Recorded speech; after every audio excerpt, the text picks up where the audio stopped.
What up, what up, what up? You were live and direct on Petty Sports, the podcast brought to you by Kingz Broadcasting Studios. It's your boy, the host, Famous Fees. They call me Fax. I'm here live with my man, Adam. Holla, Adam. You already know what time it is, Mike. I think I need my mic, my friend. I appreciate it. You already know what time it is, ladies and gentlemen. Welcome into Petty Sports, Wednesday night, 8 p.m. I got to say, man, don't come into the show in a funk because we will switch up the intro music so quick. I was literally exercising major self-control not to break out with the keyboard and all the verses and everything. But you already know the deal, guys. Follow the show, comment, give us a call. It's not about where Petty Sports is at. It's about where you catch your content. And we're loaded tonight, as always. No week shows ever. Fees. Let us know what we got on the docket, brother. Man, we got some of everything on the docket. Before y'all could even see us, I was just sitting there just 1, 2. Right, I was doing it with my hand since I couldn't say it. Like, wait, we're not live yet. Hold on. Camera's not on. Yeah, man. You know, we got to touch on the NBA All-Star Weekend. You know, some highs, some lows, some stuff we enjoyed, some stuff not so much. Right. Little NFL action always. Brian Flores found a job, apparently. We got the 75 NBA player, the top 75 ranked subsequently. Like, see, you know we got to dig into that. You're never going to put out a ranking and we don't have to dig into it. No way you can make it and it'll be right. I'm not going to agree. Right. It's too petty. Right. We're going to jump into these postseason wrap-ups. First division on deck is the AFC North. So y'all stay tuned if you're a fan of one of those teams. Man, the lineup is tight. We got a couple of little special topics for you that we'll jump into a little bit later on in the show. So, man, y'all strap in, get you a good drink, get you a stick, get your popcorn ready, take some notes. It's about that time. So, man, off the top, Michigan head coach Juwan Howard, he is suspended for the remainder of the season, which is already 5 games. For straight up just pimp slapping the assistant coach from the Wisconsin Badgers. Yeah. After subsequently Wisconsin was smacking them on the court. Whiffed. So this little handshake debacle, Yeah. it levied the 5-game suspension along with a $40,000 fine. The head coach for Wisconsin also got a $10,000 fine. Do you think these punishments were fit for the infraction? I mean, so it was definitely a difficult situation. You know, we've actually sat up here and talked about an incident where I don't remember what NBA player it was that was trying to run after LeBron James. I believe he played for the Sixers. Sixers, I think. Yeah, if I'm not mistaken. You know, you and I had pretty polar takes. It was like, you know, oh, well, nothing happened, so don't dish it out. But, you know, it's all about what could have happened because clearly he was upset. He was angry. He swung at his head more than anything. So he clearly meant to hit him. And when you play stupid games, you win stupid prizes. I mean, it is what it is. I understand that it was a light graze and, you know, people were coming in there to break up the fight and everything, but it's still the intention that he had. And obviously, you know, I know you're dealing with, you know, college athletes, you're not dealing with, I guess, adults here, but this is still a gentleman's sport. We're still humble. We're still grateful. We still have to at least cooperate with everybody that's on the court. So I do think that the suspension was pretty solid, to be honest with you, because this just isn't something you see. I mean, you know, you had the announcer saying this is an ugly scene. We have a scrum here at Madison. Like, there was a lot going on in this incident, and I don't think, honestly, anybody expected it to escalate to this point. So I'm okay with the suspension, even, you know, if you're on the flip side of, well, he didn't do anything. It was the intention that he had. And everybody saw that, and multiple people got involved, so I'm totally okay with it. Yeah, I mean, I was actually surprised that it was as light as it was. I mean, the Wisconsin coach, he was out of line for stopping him, like physically stopping him. Yeah. And Juwan expressed his displeasure with that, and that seemed like that was the end of it. Why the hell did he slap that guy? He wasn't even into it with the assistant coach. He just looked over like, you know what? I think I can reach him from here. Heard the 5 fingers say, slap! Why did you? Like, it was not a light graze. He has a big hand. He had it all the way around his head. Yeah. Like, and I know he felt that. Face probably still stinging a little bit. Then, I mean, a little mini brawl broke out behind it. Like, after that, with more players involved, like, it was pretty ugly. Yeah. And it's like, I mean, it doesn't matter whether you feel like, okay, they should not have called the timeout. Yeah. They shouldn't have touched him. Regardless of what anyone shouldn't have done, he shouldn't have smacked him either. Right. It's like, bro, that's not how it works. Like, you frustrated. It looked like you were just mad because y'all team was getting their ass whooped. Exactly. Y'all lost by 14, and you mad because he called a timeout. Why were you pressing? Right. Like, you ain't about to get a 14-pointer. Like, I don't know. Reggie Miller's famous little 8 points in like 8 seconds thing, like that still wouldn't have been enough to bring you back in that game. You had clearly lost. Like, call the press off and let them run the clock out. Yeah. Be mad because y'all lost bad. Right. Don't come out and do all that. We talking about you from the South Side. Nobody care where you're from. You were a head coach from Michigan. You need to act accordingly. Yeah, you're pissed about a timeout, so you want to slap somebody up. I can understand. The finger in the face didn't help anything. I mean, I think it's like finger in the face, then either swing or spitting. Like, it's usually coming next, but he obviously didn't take that step. But he was already amped up. Like, he was already pissed. So he was like, oh, you're pointing at me? Now we're getting closer. Now I'm being held back. Yeah, it's time. But, I mean, again, you play stupid games, you win stupid prizes. It is what it is. And this is going to be a hit for this team, absolutely. But they have to learn from it. He has to learn how to control himself and just honestly still be grateful that it wasn't as heavy as it could have been. You know, you were surprised about the length, the money, everything. I was too. I really was. So we'll see how it plays out, though. Hard lesson learned for the team. I think I'll straighten it out. Yeah, I figured he would have probably got the rest of the season, period. Like, not just the regular. Like, you can come back next season. Right. Next March Madness should do that. Yeah. Don't tell her that now. He dodged a serious bullet with that. Yeah. And anyone who disagrees, whatever. Like, it's not about all that. You just can't do that. Right. Some things you can't get away with. I don't care who was right or wrong. You can't do that. Right. Highly agree. Anthony, what's up from Jersey? Good to see you. Jamila, of course. Wesley tuning back in. About time, bro. Graham, what's good? Oh, he's not doing jiu-jitsu. Yeah, I know, right? Eric, what's happening? Derek Jones, what is happening? Appreciate everybody tuning in tonight. We're I think about 40 strong right now on Facebook, 32. Still solid, though. Still solid.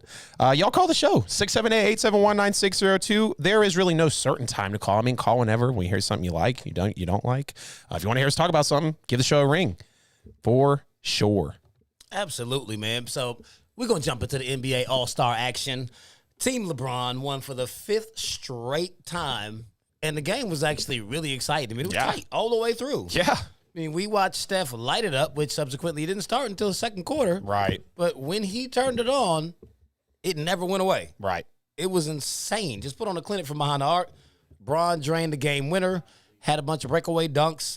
So, Steph or LeBron, who did it better? This is a golden question of an All-Star weekend that was actually, for the All-Star game, for lack of better words, it was actually pretty exciting. And this surprises me, before we get to the actual question. I expected to potentially, have some other event that kind of came ahead of this, and that's kind of foreshadowing where we're going to get later. But to be such a great game and to have, two great players, ironically, from the West in this instance, go down to this point, I got to say, Steph, with the 16 NBA All-Star game record three-pointers, was that the most threes he's ever hit in a game? Do you know that? Yeah, I think it has to be, because that would be an NBA record. Right, yeah, because, just do the math. That's, 39 roughish points, something like that. That's a lot of points, obviously, that he's putting out. Or hell, I think 48. Right, 48, excuse me. Hell, so even more. Damn near a 50-burger just off of, straight threes.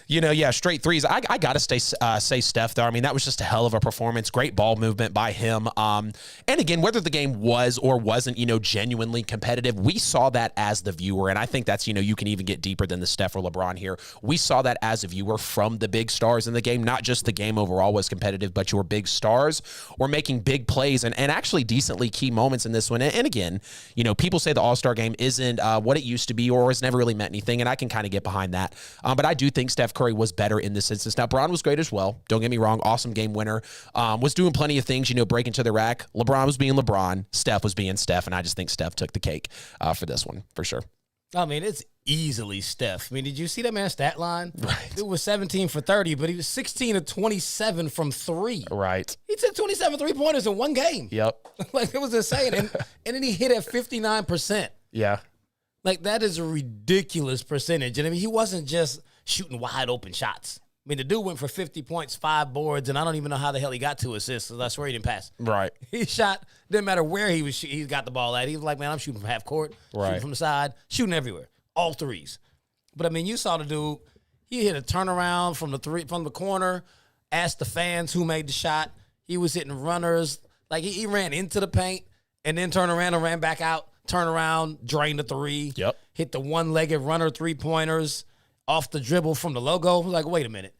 Did you just act like you was going to pull up, take one dribble, and then shoot from way back there and then run back down the floor? Oh, I know that's money. Right. He was heat checking himself and was still making them. Mm-hmm. He hit the Harden double step back. I guess you can do that in an All-Star game. They won't cause travels.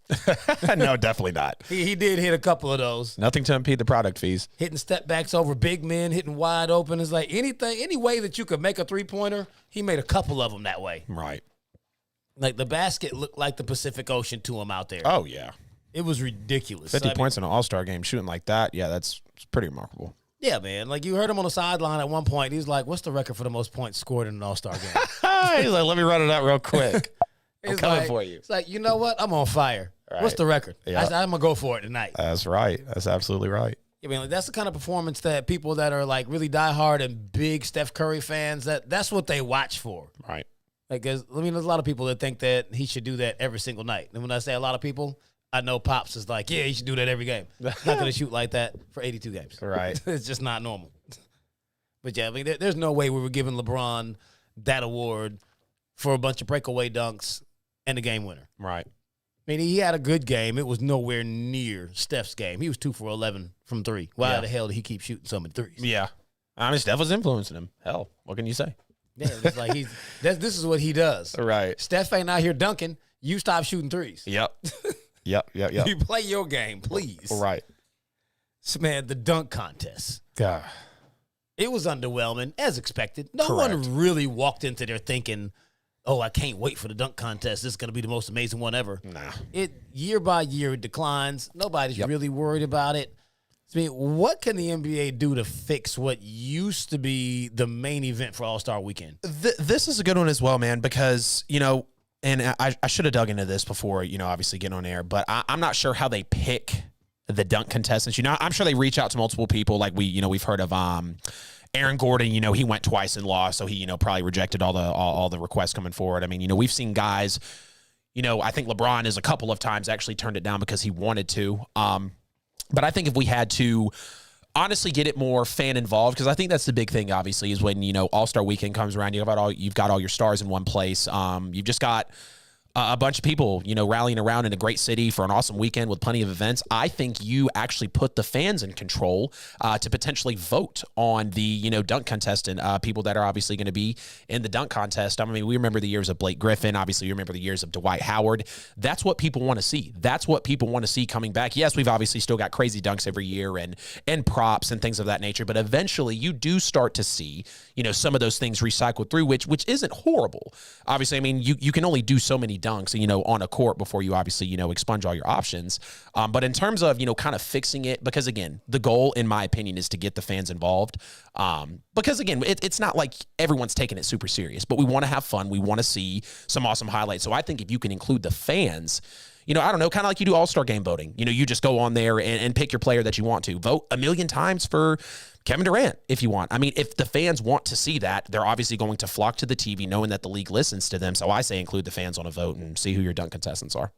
I mean, the one piece of it that I do agree with is the fact that you said there aren't really many dunks left for them to do. I mean, we've pretty much seen everything under the sun, Right. and I think we're actually getting so spoiled with what we're used to. Yep. That we're not understanding that the degree of difficulty is so ridiculous. That's why you're seeing so many missed attempts. Yep. They're trying way more difficult dunks than what we're used to seeing in the past because of the fact that you've already seen all this other stuff. Yep. You just come out and do a windmill. It's like, you trying to dunk from the free throw line? Yeah, seen that 100 times. Right. It's like how many more dunks can they do? Yep. So, I mean, it's not a knock on them. Like, I mean, I didn't enjoy watching it either. I'm not saying that by any shot, but there's not a whole lot that we could even have expected them to do. Yeah. I think that the NBA should just go ahead and scrap the dunk contest and implement a superstar king of the court one-on-one battle. Yeah. And bring in the big dogs. I mean, I would rather see KD, Steph, James Harden, Kyrie, Giannis, all of them come out there and battle it out in a one-on-one tournament. So they may play games to 3 or to 5. They don't have to be long. Right. Just see the best in the world, battle it out, and be like, hey, can't stop me one-on-one. That would be more interesting than the dunk contest at this point. Yeah. And it's not because we don't like seeing dunks. Right. There's just nothing left for them to do. Absolutely. We're going to start bringing trampolines out? Yeah, in-game dunks are now looking better than all-star game dunks, and I think there's a problem with that because you have all the time, all the creation, all the energy to be. I mean, you literally practice for the dunk contest, right? And I feel like these in-game dunks are better than what we're seeing in the dunk contest today. They are. I mean, Ja had 2 better dunks during the game than we saw in the dunk contest. Right. Highly agree. But if he had done those dunks in the dunk contest, they wouldn't have wowed you either. Mm-hmm. They were awesome because they were in the game. Mm-hmm. You'd have watched it in the contest and be like, seen that too. Right. They can't win for losing. So it's like they just ease off on that. Right. There's not much more for them to do with it. Right. So, I mean, outside of, clearly your favorite, the dunk contest. What was your favorite event of All-Star Weekend? I got to say my favorite event was still, if it's classified as an event, was honestly the All-Star Game. I think that was the most enticing, just engaging, again, for the fans, most entertaining event of the weekend. Again, you have LeBron James, you have Steph Curry, obviously putting on a show out there, great ball movement. This is one of the first years in a while where, it's a, Pro Bowl weekend or an All-Star weekend for whatever league it might be out there, and it actually felt genuine. Like these players, yes, of course, they might only be going, who knows, 40 to 65, 70%, total capacity because they're not going to hurt themselves in a middle of the season, at least, opportunity like that. But it felt genuine. It actually felt competitive. It felt like I was in it to watch it for some reason. Like I was anticipating a great game by the time it got going, and we had an awesome ending, so I couldn't complain anymore. Oddly enough, I didn't think I would sit up here this week and say this, but the All-Star Game was my favorite part of the 2022 NBA All-Star Weekend. Yeah, I can't be all the way mad at that. The All-Star Game was very entertaining. But just to keep it in the spirit of the actual events, my favorite event was the Skills Challenge, by a mile. Like, that thing was intense. And they changed up the rules. It was very different from what it normally is. They had a 3-round format and then the final. So it was like, all right, you had Team Cavs, which they clearly won the event with Evan Mobley, Darius Garland, and Jared Allen. So then you actually watch them just battle it out with the rookie team and Team Antetokounmpo.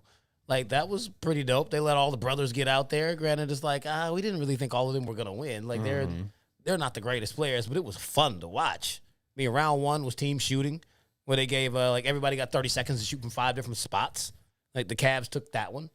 They were out there lighting it up. Right. Then round 2, the team passing, Team Antetokounmpo took it. So, like, Giannis and them boys, they came out. They had, in that event, they get 30 seconds to pass the ball into oversized moving targets that are at different distances. So, like, okay, that was new. Right. That was almost kind of reminiscent of what they do in the NFL Pro Bowl weekend with the quarterback challenges for precision passing and stuff. So, like, all right, like somebody is doing their job coming up with events. Right. But Team Giannis won that. Well, I call them Team Giannis because it's easier to say than their last name. I've said it twice already. He's like, I'm not doing it again. Can't happen. Round 3, they did the relay. That was the only event they seemed like they kept from before. Where, they'd run the little dribble zigzags. You make the pass.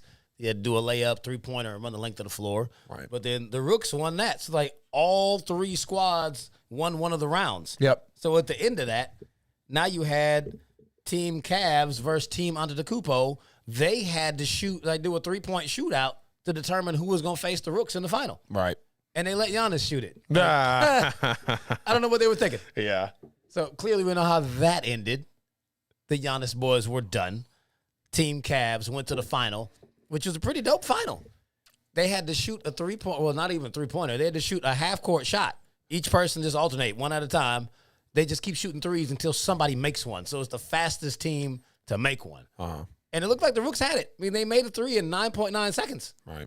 It's like, Jesus, that is quick. You've been to a basketball court before and tried to shoot from half court. Right. If you made the first one, you'd be like, I'm done. Right. I ain't shooting no more. Right. Like, but normally it takes you quite a few of them before you actually make one. Right. And then Team Cavs come up and hit one in 5.5 seconds. It was like, Jesus, these dudes are money from half court. What you can do, I can do better. Yeah, so, that was actually pretty exciting and intense. Just as the whole way that they presented this entire event. So I was definitely not mad at that at all. See, overall, All-Star Weekend was pretty good. Just need to fix the dunk contest. Right. That's the biggest portion. Mm-hmm. But since we have a few minutes before we get to the Kobe break, there is another piece that I want to bring in. Kyrie Irving just might be allowed to play this season. The Brooklyn Nets might actually have a saving grace. If they just sneak into the playoffs as the 8th seed and Kyrie is able to play at home and away, and you finally get Ben Simmons into the lineup with a healthy Kevin Durant, the Nets might have found their saving grace because New York City mayor actually came out and said that they're working on a plan to lift the vaccine mandates. Mm-hmm. And that would be all they need. Right. It's a shame it happened right after James Harden left. Yeah. Like, we only saw them play 16 games together. They were 13-3 in those 16 games, and now James is gone. Right. And everybody kept wondering, what is this team completely? Because, I mean, you said it there, 16 games in total, 13 wins. And that is unfortunate. You know, I mean, it's good, obviously, in an aspect for, you know, whether you view Kyrie as an asset or not to Brooklyn, he's still going to be back for them. Whether him and KD get along or not, it's still a key player that this team originally brought in to build around the core. So it will be good for them for sure. But again, you have to wonder, you know, how are KD and Kyrie now with Harden out of the building, not having Kyrie at these home games, you know, having to adjust a lot. What is this Nets team going to be? And that's a major question because we've seen, you know, this NBA season has been kind of surprising, at least in the East. You know, we can at least say that in the East, it has been shocking. And now that they are, you know, trying to work their way back up, now you get cleared, but your other essential piece is already out the door. It is very, I mean, you're going to keep your eyes on it for sure. You know, you are going to continue to wonder, can these guys mesh? Does that feed more into Durant's legacy? You know, Kyrie's problems per se. I mean, it's a lot to look at. Oh, absolutely. But I mean, I'm definitely like, I'm hoping that they do it so we can get a chance to see this Brooklyn Nets team in action. So, I mean, it really sucks that he's not been able to play just off of technicality. I mean, it's actually kind of ridiculous. I mean, however you feel about the stance that he took is how you feel about the stance that he took. But the fact that he can't play home games, but other players that aren't vaccinated can because they don't live there that's just stupid. Yeah.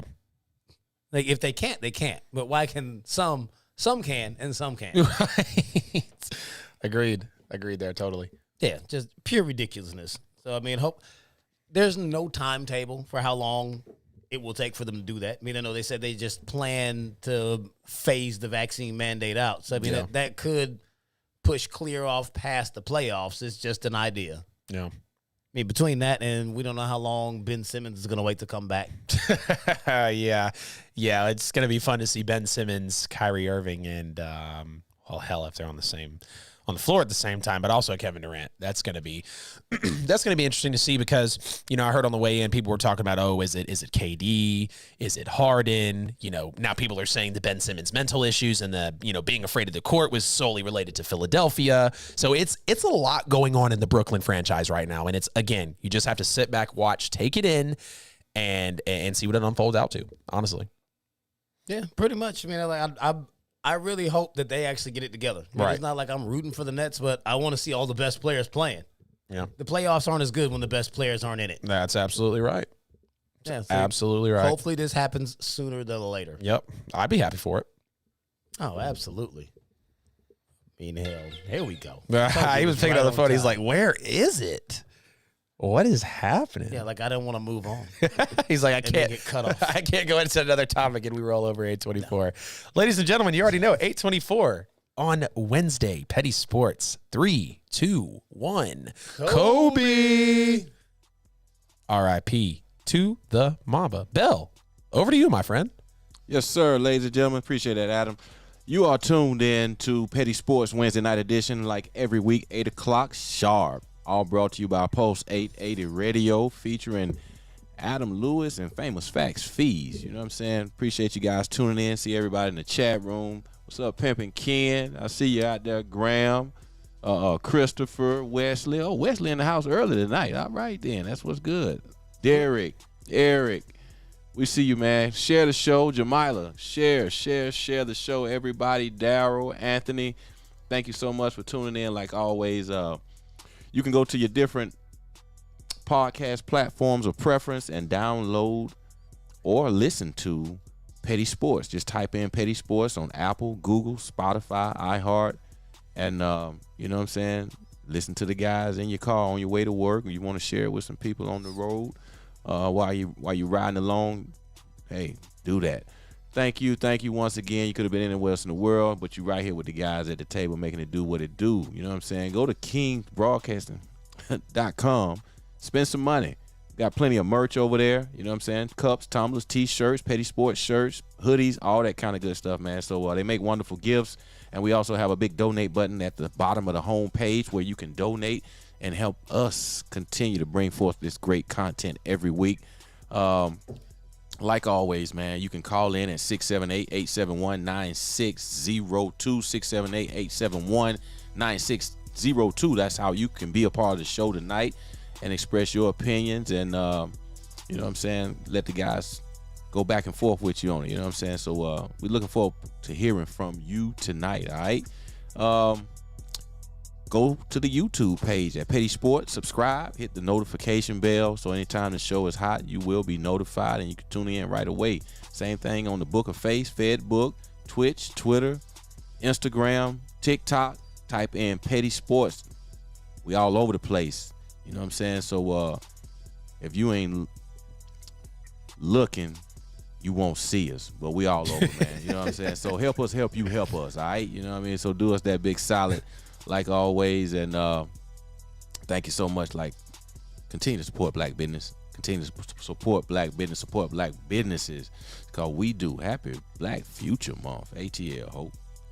Yes, sir. You are listening to Petty Sports, the podcast. We are going to stick with NBA action. This Sunday night at halftime of the All-Star game, the NBA, they honored their top 75 players at halftime. They had all the legends out on the court all at one time. Pretty awesome experience. Mm-hmm. And ESPN took the liberty of actually ranking them. So you know we got to dive into that. Just as a quick piece right at the top, Jordan 1, LeBron 2, Kareem 3. That's the top 3 spots on the ESPN list. I'm sure we're going to hear from y'all weighing in on this one. There's no way everyone agrees. I don't agree. And I know he don't agree with me. Hell no. So now, what changes would you make to this list? Oh, man, I mean, I think you said we could talk about this list for the entire show, but I think we only got up until 8:45 here, so we'll roll along with this question here. What changes would I make to the NBA 75 list? Well, for starters, I do think that Anthony Davis being on here is a little bit of a stretch for me. I understand that he did win a finals with LeBron, and everybody did have the same advantage in the COVID year for the Mickey Mouse ring, whatever y'all want to call it, but... Well, I mean, that's what people say, man. I mean, look, I hate it for LeBron because no matter what happens, it was kind of like with who we just talking about Hall of Fame last week, Matthew Stafford. Like, nobody asked for that comparison, but it's still coming up anyways. Either way, though, it is what it ain't. Anthony Davis being on there was kind of a little bit of a shock for me. All respect to Carmelo Anthony, but I didn't feel like he was deserving to be on this list as well. I understand Carmelo at one point in the NBA was maybe the best scorer and without question a top 5 player in the league, but that was never completely sustainable for him. I love the Denver days. I love the Knicks days. Don't get me wrong, okay? And I love how he has been, trying to have these key roles throughout these teams in the NBA. But if, I mean, you just go look at the top 75 list, whether you agree with everyone that's in the list or not, throw the ranking out. I don't know if I can justify Carmelo Anthony being top 75 on this list. James Harden, another one, extremely talented player. Potentially, I don't know, some people say top 7 to 10 offensive player with the ball in his hands all time. Okay, I won't argue with you on that because he's got a great step back, can obviously shoot a great ball, but I mean, even thinking about the top 7, 10 to, offensive player, that is a little bit of a reach potentially, but you're talking about top 75 all time. That's just a lot for me. Damian Lillard was at number 75. And again, this list was very, very tedious. I understand Dame is very clutch. Maybe the closest to the 3-point shooting in terms of Steph and Clay that we're seeing in the NBA today, Trae Young, obviously. Again, a clutch player, no doubt about that, has been riding with, almost said Brooklyn, with Portland for a very long time. But Dame, Anthony Davis, Carmelo, James Harden, those were just, I don't know, those didn't really sit right with me. And we're going to get even deeper into the list. But yeah, those few there were definitely a little shocking for me, for sure. Yeah, it's just a piece of that that's just very disrespectful. Let's go. Let's go. I'm going to skip into the middle of mine just to address yours. There we go. James Harden at number 50 is ridiculous. He should be like somewhere between 20 to 30. Oh, boy. You're saying he doesn't deserve to be on the top 75 list at all. Yeah. What the hell else does he have to do? Yeah. He doesn't have a championship. Half the guys on that list ain't got no championship. Of course. Yeah, we know that with the NBA. Do those guys have MVP, scoring titles? Do they have they gone on scoring tears like James Harden? Yeah. Like, let's not shortchange James Harden's career at all. I'm just going to shortchange the postseason shrinkage is all. That's where I have an issue with it. I know he's talented for sure. There's other people up there that have the same issue. They never won. Yeah. It's not like he lost in the first round every time. We're talking about him losing in the Western Conference Finals and dumping on him. You can dump on him all you want to if we start talking about greatest of all time or even greatest positionally. But we're talking about top 75. He absolutely belongs on this list and very high on it. But back to the top. Kobe needs to move from 10 to 2. Yeah. I want him all the way up to 2. Yep. I'm only bumping Bron down one slot. I'll keep him at 3. I mean, I might have wanted to take him to 4 because, Kareem really actually should be at the top of the list. If we get to arguing this, we could put Kareem at 1 and bump Kobe to 3 and Bron to 4, and I wouldn't be mad at that either. Right. So, those people need to move. Hakeem Olajuwon, he's outside of the top 10. Yeah. Who the hell did this? I don't care that he's 13. He needs to be in the top 10. I don't care where in the top 10. He needs to be in the top 10. There are not 10 NBA players better than Hakeem Olajuwon. What? It's insane. Shaq needs to move up one spot. He's at 11. He should be 10. Yep. Right up one. And since we're moving people, Shaq moves up. Oscar Robertson needs to come out of the top 10. Oscar Robertson out. Tim Duncan out. Give me Hakeem in this top 10. Things need to change. Yeah. It's not a slight to any of them, but they're not top 10 players. Yeah. I don't understand that. I'm going to dig all the way into it on this next piece. Who is your biggest surprise of the list? I think my biggest surprise, and you kind of, these first two questions with the list kind of tie into each other. What changes would you make? What was the biggest surprise? I thought that Pistol Pete and Clyde Drexler felt low, kind of in the mid-50s there. What definitely blew my mind the most about this list is that Chris Paul is ahead of Dwayne Wade. I get it. It's by one slot. But how do the two careers there match up even remotely close? Chris Paul was never a top 5 player overall in the league. Dwayne Wade was. Dwayne Wade has multiple titles. Chris Paul has none. He has one finals run. I understand that, obviously, Chris Paul is one of the best point guards we've ever seen. Maybe top 10, 15 all-time point guards. We've heard the conversations with Chris Paul. But then you've also got the people like Fees out there as well that don't believe, they're not behind the Chris Paul resume. When you start to dig through some of his career, look at the talent he's been around. Everybody was giving the man a ring when he obviously went to play Giannis, and he fell short yet again. I think that was my biggest surprise, is the fact that Chris Paul was above Dwayne Wade. Again, Kobe at number 10 was an absolute shocker to me. You and I agree eye to eye on that. I think Kobe is number 2 at the very least, number 3 on an all-time NBA list.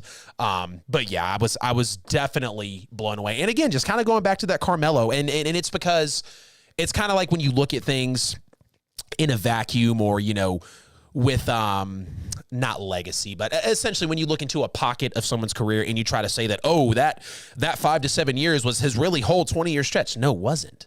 And I feel like that's what some of this list is here, is going off the big moments with the Anthony Davis. Like, I'd say out of Dame, AD, Melo, and Harden, Dame deserves to be up there the most, along with James Harden. I respect AD, and I respect, obviously, Carmelo. But again, tough decisions for me.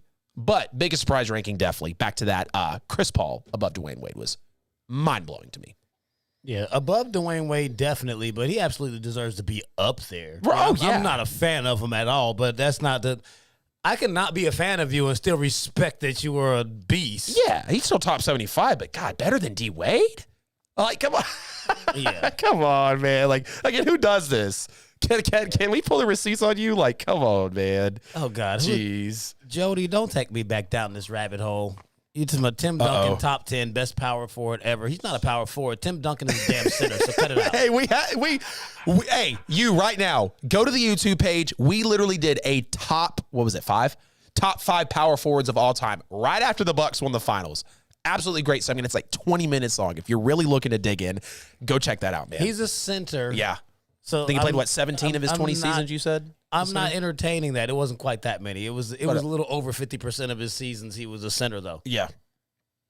He's not a power forward. No. So I'm not entertaining that. But my biggest surprise was Oscar Robertson. Not that he was on the list, that he's top 10. Yeah. I've never in life. Never. Heard anyone give a top 10 NBA list and put Oscar Robertson on it. Lordy, lordy, lordy. Like, what are we talking about? Like, no, we're not shading it at all. He's the king of the triple-double. He's known for it. They got him ranked at number 9. Just short of 26 points per game, 7.5 rebounds, 9.5 assists. Crazy numbers. 12 All-Stars, 1 MVP, 11-time All-NBA, 6-time assist leader, 1 title. Yeah. Just over 1,000 games played, 1,040. So let me give you some more numbers. We've got another guy that's averaging 23 points a game, 7.5 assists per game, and 7.5 rebounds and 8.5 assists per game for a career. 9 All-Stars, 1 MVP, 9 All-NBAs, 3-time assist leader, 2-time scoring champ, and played 1,000 games. Who is this second player? Oh, Russell Westbrook. More triple-doubles. Is that not what Oscar Robertson is known for? Yeah. I'm not saying that Russell Westbrook should be in the top 10 because Oscar Robertson shouldn't be in the top 10. Yeah. Russ is at 68 and Oscar's at 9. Yeah. They damn near have the same career outside of the 1 title. Is 1 title worth 60 spots? Uh-huh. Like, that's insane. To the 4 letters it is. I'm not even saying Russ should be ahead of Oscar. They should be closer. Mm-hmm. Somewhere in the middle of this list, they should meet. Yeah. Like maybe in the 30s or 40s. Right, yeah. They should both, like Russ should be higher, Oscar should be lower. Yeah. Like that is insane. Like how are you giving it credit that like he's the king of the triple-double until Russ took over? It's like, but Russ is at the bottom, like you barely let him in. Like, Yeah. what is it exactly that you're holding against him? Because you're giving him credit for all of it. Mm-hmm. He ain't ever lead the league in scoring. Russ did that a couple times. It's like, Jesus. Like, y'all got to be at least objective with this list. Yeah. You're just giving him credit for being great because he was an all-time great and he's older? Right. Pockets of the career, man. I'm telling you. People like to use legacy. And of course, yes, you count legacy into a justification of when you do an all-time list. But again, if it's in a concentrated area, that's where it gets tough for me. Dwight says, Banks, excuse me, had the NBA not blocked the trade of Chris Paul to the Lakers, you wouldn't say that. So question for you, Banks. Are you essentially saying in that statement that if Chris Paul takes, I guess, Nash or Westbrook's spot, that you think that they're going to win a title with LeBron and AD? Because the health of the two players obviously was still an issue. But does one title justify that enough for you to put Chris Paul close to Dwayne Wade? Hell no. Not for me. For me, it's one simple thing. Chris Paul was never a top 10 player in the NBA. Dwayne Wade was consistently top 5 to 7 for 85 to 90% of his career. And there's no doubt about that. We saw what Dwayne Wade was, especially when he paired up with LeBron. So I just think that's a little outlandish. No, he was coming for me on that. He's saying that I wouldn't dislike Chris Paul if he had come to the Lakers. Got me on a whole back when we got Nash directed at me. Damn it. That's what it was. Let me calm down there. Let me get off I my mean, thought. I don't understand how you even come with that logic, though. He's saying that if he had been a Laker, then I would have liked him. LeBron's a Laker. I'm still not a fan. Right. I mean, case in point, close. Feast tells me a couple times I can't stand LeBron, bro. I cannot stand him. He's not a hater. He just doesn't like LeBron James. Case in point. I only bumped him down to 3. I put Kobe one slot up. I didn't say LeBron don't deserve to be in the top 10. He's absolutely one of the 3 to 4 best players we've ever seen. Right. I'm not a fan. Yeah. Like, two things can be true. I don't have to like him. I can respect it. I love that you say 2 things can be true because I always tell some of my folks, right? So like, just because I understand you doesn't mean I agree with you. Like, if I turn around and smack you in the face and then G jumps up and smacks me in the face, doesn't mean that I necessarily agree, but I understand why you did it. And that's the case in point here. Like, just because, again, go back to what you said, just because we might have a difference here doesn't mean that it can't be that situation. So, yeah, man, I definitely know what you're alluding to there. Yeah, man. So before we leave this topic, do you think they should consider just going to greats of the eras instead of all-time lists? Yeah, I think that would be great. Like, if you separated it by, I don't know, 15, 20 years, decades rather, or eras, however you want to define those eras. I think you would have to get a little more specific in some of those aspects because then people would be like, oh, well, you're only measuring from 75 to 86, but from 87 to 92, like, you know, you're going to have those guys out there, of course. But I agree with you. I think that would be a good idea because, again, we see it in, I mean, every sport has changed just from the last 5 years, let alone the last 20, 30, 40 that it's been around, especially the NBA, you know, especially the NFL. So I do think that bringing eras into an argument, because we always have that, right? People are always like, oh, well, it's different eras and you can't compare this and that and the third. Totally understand that, right? But if we were to, I guess, have some of these bigger people break it down in terms of, okay, you know, this is the one era we're talking about. This is the next one. You can't cross these two careers over here because it's just going to create a lot of conflict for the argument. I can get down with that. I think I could agree. Multiple eras would be a good standpoint for a discussion like this. Yeah, man, I think it would have been very easy for them to format since they wanted to do 75-year anniversary. They could have done 3 25-player clusters of 25 years each. Yep. They go on 1947 to 1971. Give me the top 25 players there. Then you go 1972 to 1997. Give me the top 25 there. Then give me 1998 to current. Give me those top 25. I like that. They could have bunched them together that way.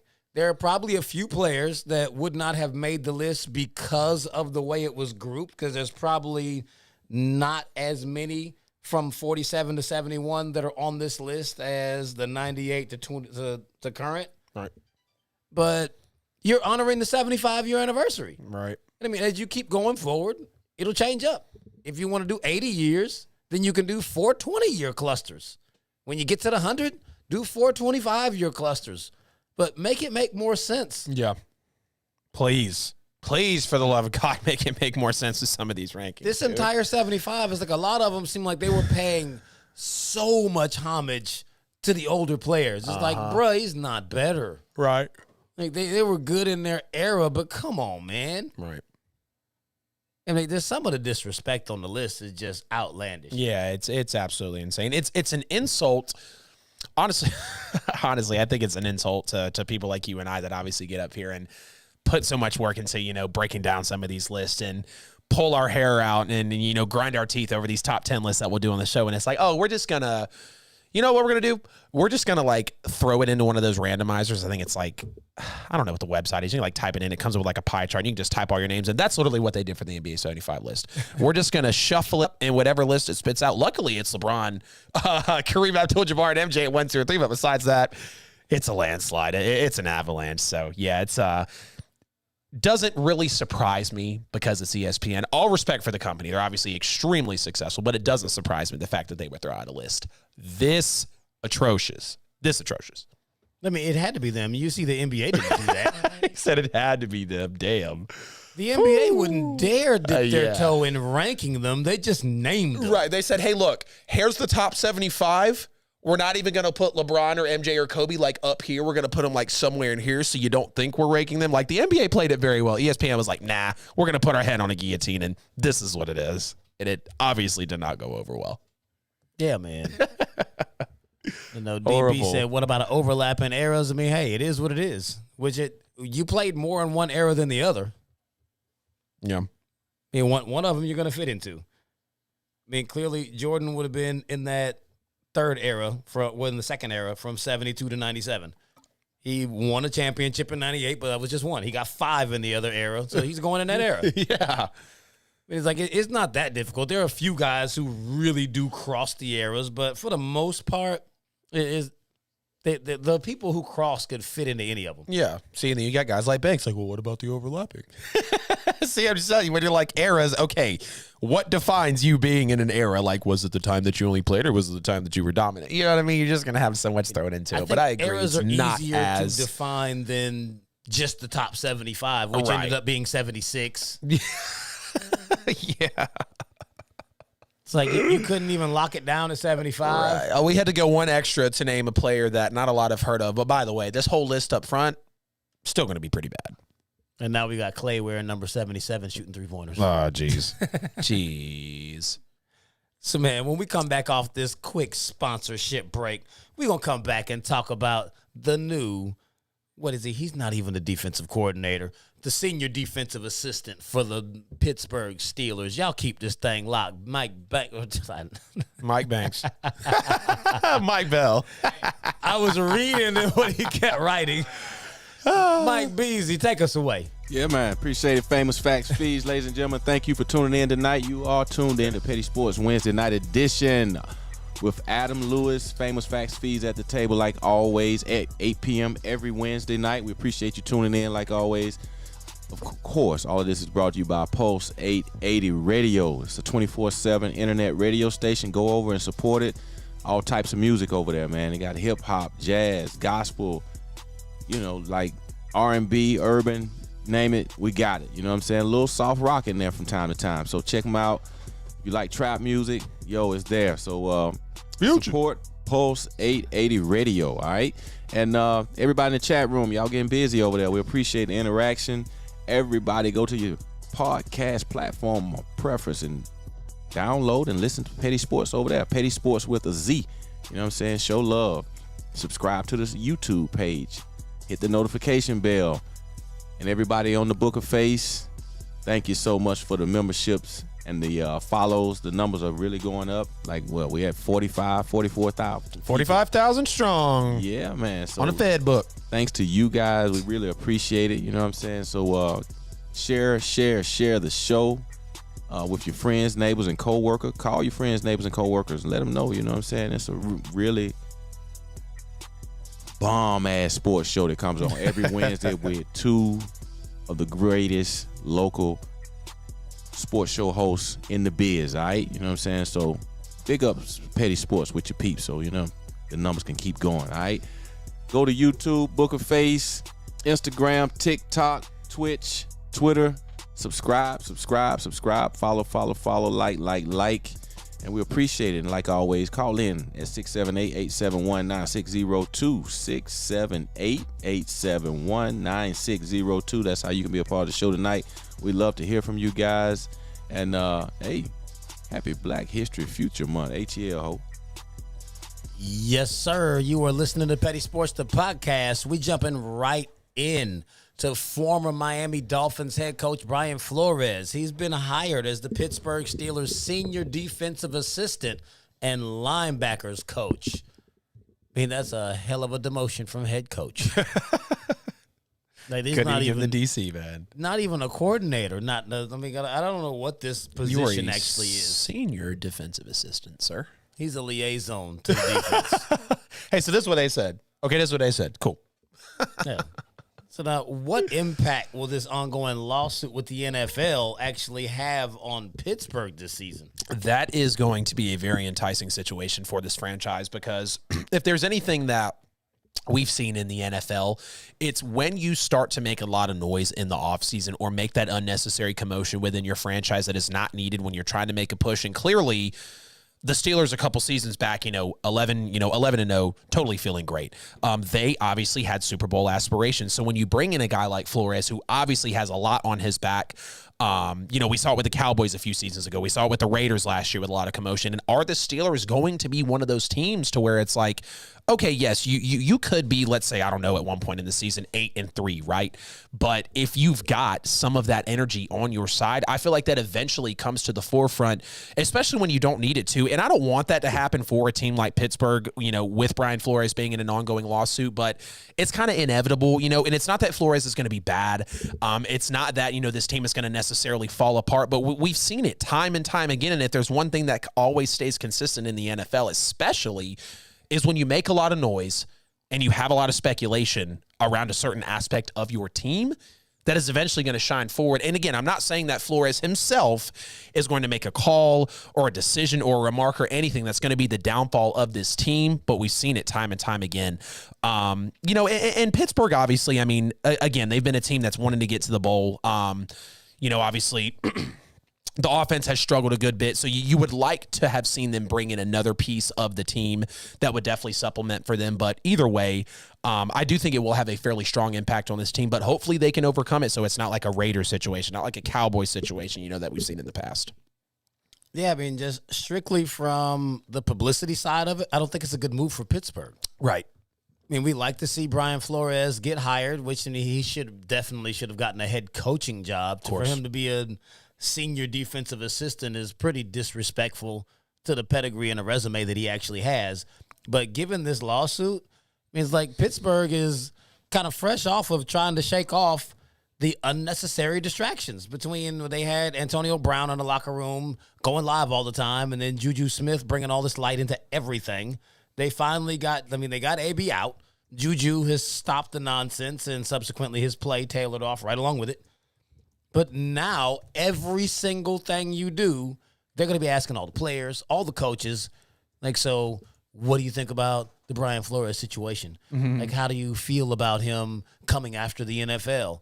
Like, they're going to be interviewing and asking everybody questions that have nothing to do with them or the team, just for the simple fact that he's there. They're going to make it a spotlight.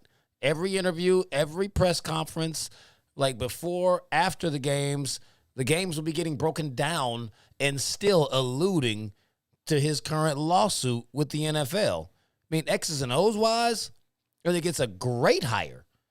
I mean, he absolutely could be an asset to that defense, which was already really good. Yep. So, I mean, he's a great hire. It's just the mere fact that he has way too much surrounding him. I mean, I hope that they're able to swallow it, because Pittsburgh was one of the teams that was not under the radar for this stuff that he's actually filing a lawsuit for. Yep. Pittsburgh's the only one that actually has a black head coach. Miss me with Miami. They're the only one. Miss me with Miami. You crazy selfies. I'm just saying, they're the only one. Yeah. They're the only team that did not have to do that. Right. So, man, outside of all of the outside noise, will the Steelers improve this season after this move? I think yes, but not by, the stretch that probably the fans or anybody affiliated with the franchise is wanting to. Because, again, I don't know, the past 20, 30 years, the Steelers have, the Steel Curtain, plenty of the Super Bowl runs. We've seen it even in recent seasons. Like, the Pittsburgh Steelers have consistently been a defensive pedigree that is elite in the NFL. There's no question about that. So, of course, bringing in a guy like Brian Flores, who is clearly good enough to turn it around in a failing franchise like Miami, who is clearly poorly owned, and then to bring him over with already being a defensive mind in Miami, and you're just literally adding to that culture of Pittsburgh, right? So we know that's going to be a plus there. But again, Pittsburgh continues to struggle at the on the offensive side of the ball. I understand that Big Ben's obviously out of there, right? You got Najee Harris, you got Claypool, you got Juju, you got plenty of guys. Even Freiermuth at the tight end, Pat Freiermuth at the tight end position. He was some sort of benefit for the Pittsburgh Steelers, and I think the way they could have improved more was just reaching more into that offensive spectrum. Now, again, we still have a whole NFL offseason to go. So before anybody hops in the comments and says this, that, and the third about, we're not done, and look at the move we're about to make, I understand that, right? Okay, the Jaguars can make 59 different moves in the offseason, okay, and be a predator, right? It's all about what actually happens in this offseason. So basing off this one move, they will improve, but I don't think it's going to be enough to truly make them is it going to be a difference in the AFC? Considering, Baltimore could potentially be back after being healthy. Cincinnati's now here to play. If the Chargers finally get it together, I could keep going with these AFC teams. I don't think it made them stronger in the championship run, but of course defensively it did. No doubt about that. It's B-Flow, right? We know who he is. Yeah, only defensively can this even be judged. And like I see Jamila just corrected me. Here she comes. Lovey Smith. No, Lovey is with the Texans. My bad. I was curious. I was like, so I know they got rid of Coley. I was like, wasn't it somebody else? But yes, Lovey Smith. Yeah. I just completely forgot about Lovey. He's a duck of you, Miami. I just completely forgot about Lovey because, is that other guy. I'm like, whatever. Yeah, don't forget the guy in Miami. He's a black. Hell no. Bell over there tuned it out, right? Who? Oh, okay. No, we didn't talk about that guy. But, man, last season, Pitt was 9-7-1, which, that was actually shocking that they came out with a winning record. Yeah. But they were 24th in total defense. That is not good by any stretch. I don't care how you're judging it. They were 9th against the pass, but last in the league against the rush. Are you serious? Dead last in total rushing defense. Everyone had their way running the football against the Pittsburgh Steelers. Oh, my God. I didn't know it was that bad. It's completely flipped. It wasn't like that before. But yeah. Under Brian Flores, Miami was 15th in total defense, 16th against the pass, and 14th against the rush. So, I mean, he can come in and instantly implement some type of strategies and schemes to really make an impact on his defense. You had the defensive player of the year who tied the sack record, and y'all were last in rushing. They're like, oh, he's getting sacks. Just run. Run the ball straight up the middle. Yeah. They can't stop that. So it's like he comes in with a whole lot of knowledge. Right. So, I mean, outside of even what he did in Miami, before he got to Miami, he was the defensive coordinator for New England. Right. In that 2018 season, before he got the job with Miami, when he was a defensive coordinator, he only went into the playoffs, shut down the 6th-ranked offense in the league, which was the Chargers, then the 1st-ranked offense in the league, which was the Chiefs for the first half, shut them out. Yep. And then turned around in the Super Bowl and shut down the 2nd-ranked offense in the league. And New England was 3rd. The Rams, correct? Yeah, so it's like they shut down all the best offenses in the NFL en route to that Super Bowl. So, I mean, defensive improvement with Brian Flores in that room with his hands on the defense. He may not be the coordinator, but he's going to be the guy to go to. Yeah. Graham with a great comment. Flores could take over for Tomlin eventually. Didn't even think that would be a little bit of illusion there. Kind of a buffer, put him into this little weird position, right? And then, boom, we'll move him up in a couple years. Unless Tomlin only plans to coach for 2 more years, that would be extremely ridiculous and disrespectful for Brian Flores to stay in Pittsburgh long enough to take over for Mike Tomlin. And tough as well for just Flores in general, because, he's going to get calls for head coaching, right? He's probably already had calls for head coaching, but I think with him accepting this position, he might kind of know the area that he's in. So, again, to kind of agree with what you said there, 2 to 3 seasons from now, if not already, he's going to be getting head coaching calls like, come on, New Orleans, let's go. That would be worse than Eric Beebe not having a head coaching job. Right. Literally, because B-Flow is proven. He's had success as a head coach. Like, there's no way he's sitting behind Tomlin long enough for that. Right. Like that I would be upset. Yeah.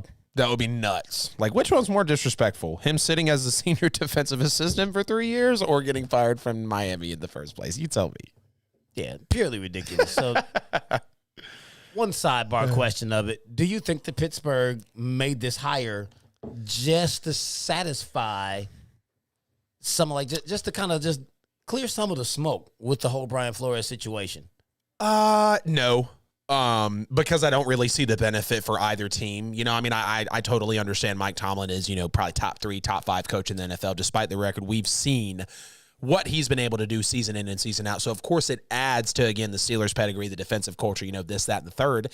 I guess that's where the benefit, but referring to the specific question of, is it kind of, dumbing down or subsiding, some of that, some of that lawsuit and, black coaching hiring kind of thing.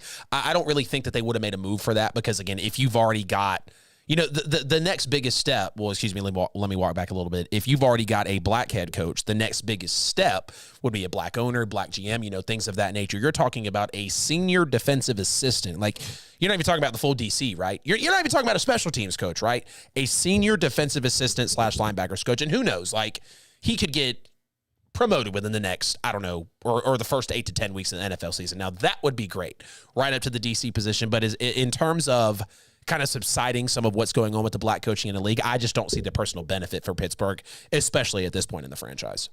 Yeah, I mean, I don't think it's Pittsburgh trying to pacify that per se. I think Pittsburgh is just so happens to be the spot where they give everyone a chance. Right. Pittsburgh brought in Mike Vick. No doubt about that. They gave Dobson a chance. I mean, I don't know why the hell they had him.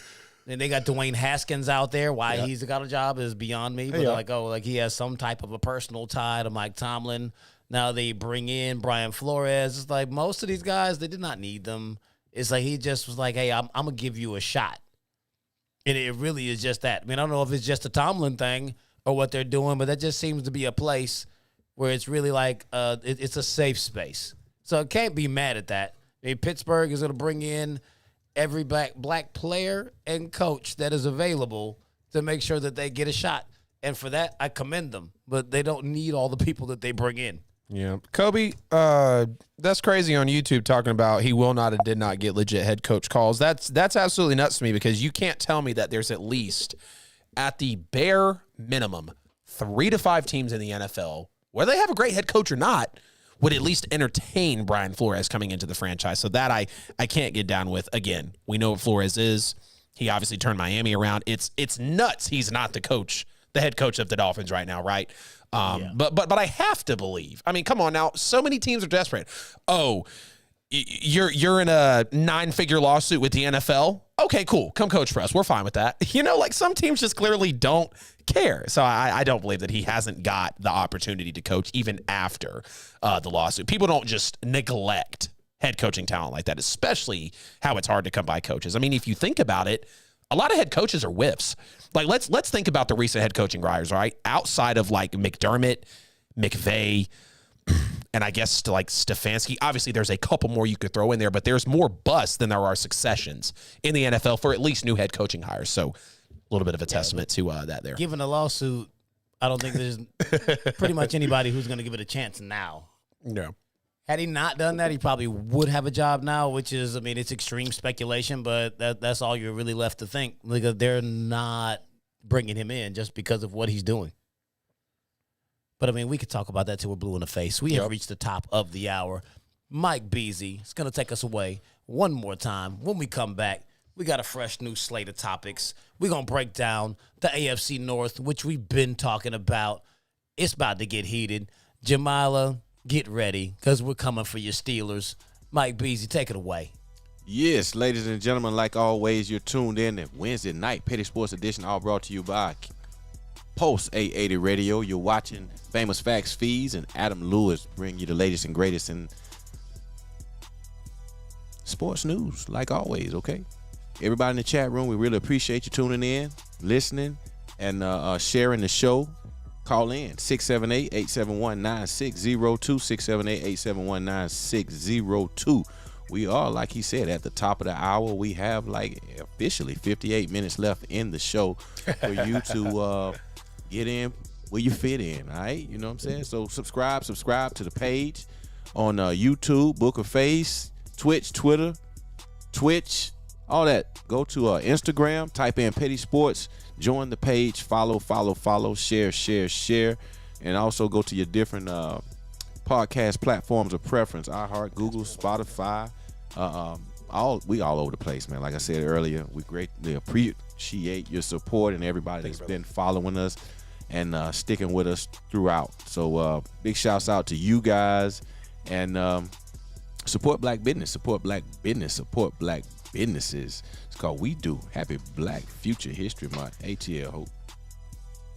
You already know what time it is, ladies and gentlemen. We are at the top of the hour for Petty Sports Wednesday night. You know, we start every Wednesday at 8 p.m.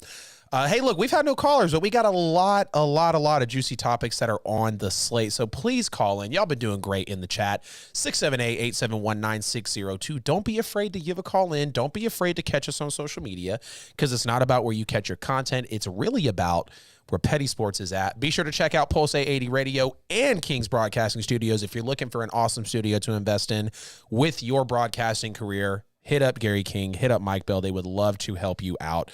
All right, Fees, so we're going to jump into what got a lot of people pissed off or loving Petty Sports at the moment, and it's going to be the we started out with expectations versus reality for the preseason, but now for the postseason, we're just going to do a little bit of a wrap-up, revisit some preseason predictions, hand out a grade for them, and tell you what they absolutely need the most. We're going to start with the AFC North here. Respect to the Super Bowl representative from the AFC. Fees, talk to me about Cincinnati. Tell me what you think about them for the postseason. Well, man, just getting into what we started off with. When we came into the preseason, we did a video on them, expectations versus reality. I had the Cincinnati Bengals at 7-10. They finished at 10-7. I had them completely flip-flop. No one saw Joe Burrow coming like this. Did not think Jamar Chase would take the league by storm the way he did. Yeah. To me, my prediction I felt like was sound. Clearly, it was not. But it is what it is. I mean, hey, Adams was even worse. Yeah. He went 5-12. Yep. So, I mean, we basically both whiffed on the division. Yep. We had Cleveland and Baltimore flip-flopped as 1-2 in the division. I had Cleveland at 12-5 in first, Baltimore 9-8 in second, Pittsburgh 8-9 in third, which that was probably the closest one I had. Well, between Pittsburgh and Baltimore, and then Cincy at 7-10. I mean, what we actually got, Cincinnati at 10-7 won the entire division. Nobody got over 10 games. Yep. I mean, Pittsburgh went 9-7-1. I mean, outside of they beat Buffalo, that was the one game that flip-flopped the actual prediction because we both went 8-9. If Buffalo had beat them like everyone thought they would have, then they would have gone 8-9. Because, I mean, we're not counting that Detroit game. That's ridiculous. You tied the Lions. Yep. Get out of here. Right. Then we got Baltimore with the Lamar Jackson injury, and they lost 6 straight games at the end of the season. Couldn't have predicted that. Right. So I mean, they ended up at 8-9, and we predicted them at 9-8. I mean, I had them at 9-8. You had them at 12-5. Yep. So I mean, you were definitely predicting a healthy Lamar Jackson. Even with a healthy Lamar Jackson, I only gave them one more game than what they actually won. Yep. Because I think teams have actually started to figure out what they're doing. So I mean, as a whole, this division is completely flipped inside out. It turned all the way around from what it was a year ago. Yep. Highly agree, bro. What is your grade for Cincinnati after the postseason? For the Cincinnati Bengals, I'm going to give them an A-. I mean, I would give them an A+, but, I mean, you look at them, they went from 4-11-1 to 10-7, and they were one play away from winning a Super Bowl. Yeah. I mean, if Aaron Donald does not get a hold of Joe Burrow, the Cincinnati Bengals win that Super Bowl.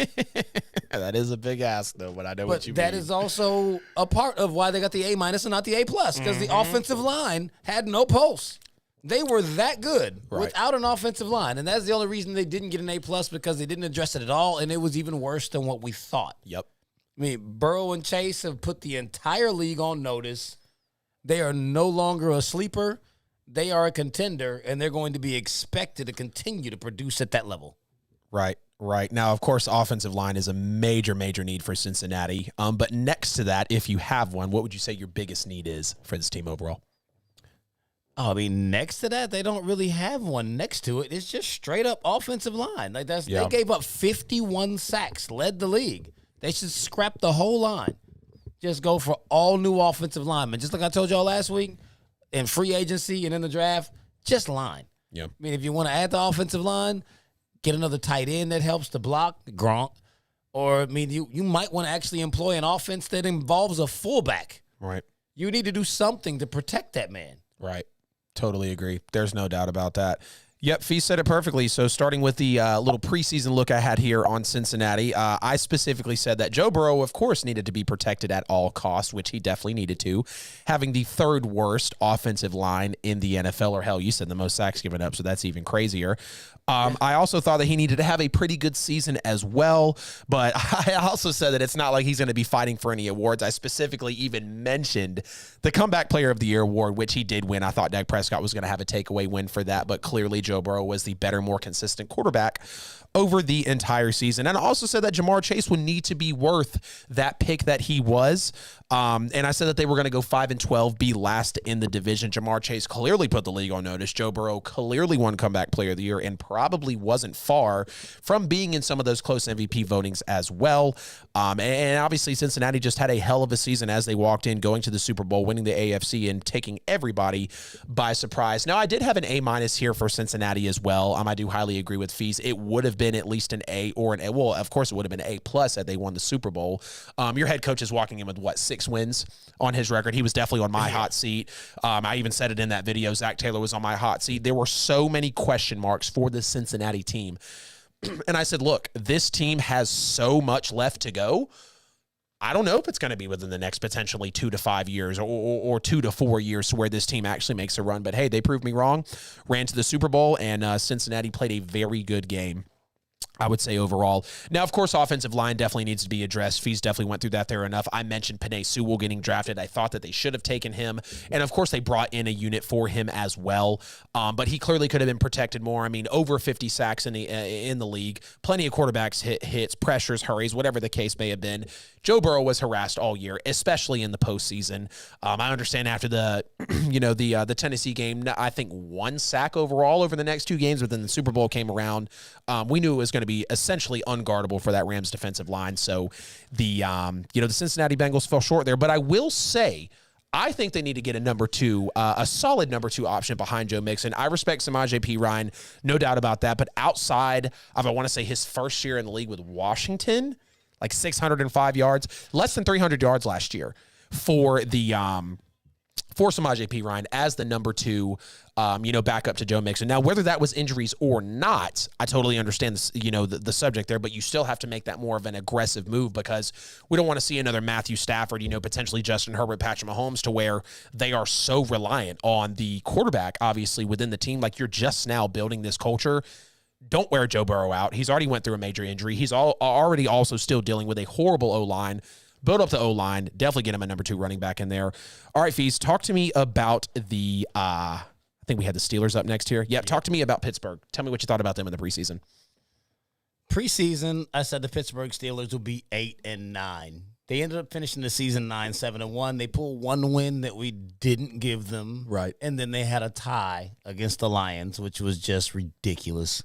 So, overall for the season, Pittsburgh went from 12-4 a year ago to 9-7-1 this season. I'll give them a C+. I'm not going below. I won't give them a failing grade just for the mere fact that they did moonwalk into the playoffs with a winning record.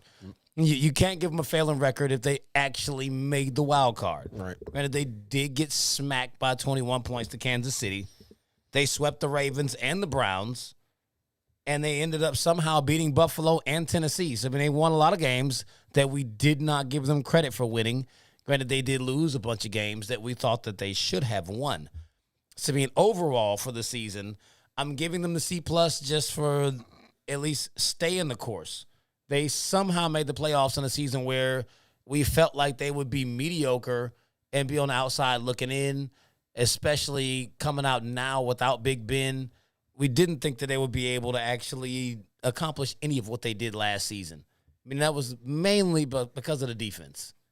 But now they have a bigger mountain to climb. So, what you're talking about, the needs for Pittsburgh, clearly is quarterback. Right. Big Ben retired. Mason Rudolph is a backup quarterback. They have plenty of offensive weapons. They got a strong defense, right, especially with Flores sitting back there, so long as they can actually get past the distractions. They got a top-tier running back in Najee Harris. So they just need a legitimate quarterback. Yep. They don't need a great quarterback. They need a legitimate quarterback. They were able to pull in. I know there's a lot of speculation of Jimmy G possibly getting traded to Tampa. But if Jimmy was to go to Pittsburgh, plenty of weapons, good defense, he probably should be at the top of their board outside of them being worried about injuries. But I've also heard them talking about Carson Wentz. He's hurt more than Jimmy, and he's not accomplished as much as Jimmy. So, they're looking at all kinds of injury-ridden quarterbacks. You might as well pick up that phone and call San Francisco. Oh, yeah, absolutely. And there's even been speculation as well. I heard a couple weeks back from shout out to Pim McCann. He was talking about Matt Ryan potentially going to the Steelers, and I was like, man, that would no money for that. Right. No money for that, absolutely, definitely, because of the contract that's on his back. But just thinking about the general fit of a Ben to a Ryan. Obviously, you have the fall off of the arm there, but that could be a whole nother conversation. Speaking to Pittsburgh, I had a little bit of remarks about them in the preseason. So I did, fortunately, correctly call that TJ Watt will get Defensive Player of the Year votes. He obviously did win that award for this year. Of course, the defense will be one of the best in the league. That did happen to play out. And then I also did say that the offense will also struggle majorly with Big Ben at the helm, which 9 wins, you obviously can't doubt that. They did moonwalk into the playoffs, like you mentioned. But Pittsburgh was never a team that you were absolutely blown away by on the field, offensively anyways. More times than not, it was really, really rough to watch Pittsburgh on the field offensively because you never knew what they were going to do. They were never consistent. They were never a major team that was going to give you I feel like the bare minimum in the NFL nowadays is at least 21 to 25 points. I don't even know if they were accountable for some of that, and I'm sure someone's going to pull the receipts on the game scores here. But as far as them getting into those actual offensive production schemes, I don't think it ever truly happened. In the NFL season, I did call the 8-9 record. They did go 9-7-1, so we were kind of similar there. And I did say that Najee Harris will be a 1,000-yard rusher. Now, in terms of my grade for the Pittsburgh Steelers in 2022. I do give them a B- simply because, I almost said Brian Flores here, simply because Mike Tomlin dealt with so many injuries throughout the year. He had an injury in Big Ben. He had an injury to his offensive line. He obviously had injuries somewhat with TJ Watt in the beginning of the year. That's a major thing, is we forget that TJ Watt, actually sitting here on air thinking about it now, TJ Watt was kind of shaky those first few games of the year because he was dealing with some injuries, wasn't always in for 100% of the snaps. Like, we didn't really know at that time if TJ Watt was going to stand the test of time. You had obviously some jokes about, look at JJ, how it runs in the family, because obviously for the last, 5 to 6 years, JJ Watt hasn't been super healthy as well. I do have to stick them with a B- though, because they went through so many injuries, still made the playoffs. Yes, they obviously got blown out by the Chiefs, but I have a lot of respect for Mike Tomlin, and I think what he did was very, very tough for this NFL season, kind of like, why Vrabel got Coach of the Year. In terms of needs for the Pittsburgh Steelers, of course, quarterback fees, no question about it. I mean, whether you're potentially searching for an A-Rod, if Deshaun Watson might get cleared up, Russell Wilson, Matt Ryan, you have to be on the prowess. A lot like the New Orleans Saints this year, you have to go out and search. Even in the same situation with a retired quarterback, you have to truly understand what is coming towards you, because it's going to be very different. I understand if you have confidence, in Mason Rudolph and all the other guys that could come behind him, but he's not going to be the guy to elevate the franchise, and we know that. I also have to say the offensive line as well.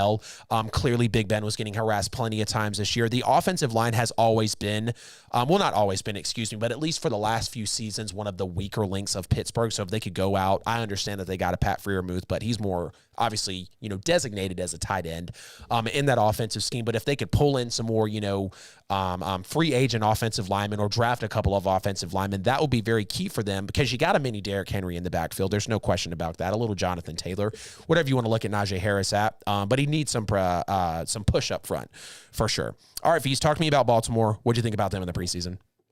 Baltimore Ravens, I had them coming out at 9-8. They finished at 8-9. I was not nearly as high on them as you were coming into the season, just because of what I've been seeing year in and year out after the explosion of Lamar Jackson. I know people are like, oh, it's disrespectful to say teams have figured him out. Teams have maybe not so much figured him out numbers-wise. I mean, he's still getting his stats when he's actually playing. Right. But figuring him out is more so they've figured out how to contain him enough to beat him. Right. That's all you're ultimately trying to do. That's what I need to do, is win the game. I don't have to stop you from rushing for 100. I don't have to stop you from throwing for 300.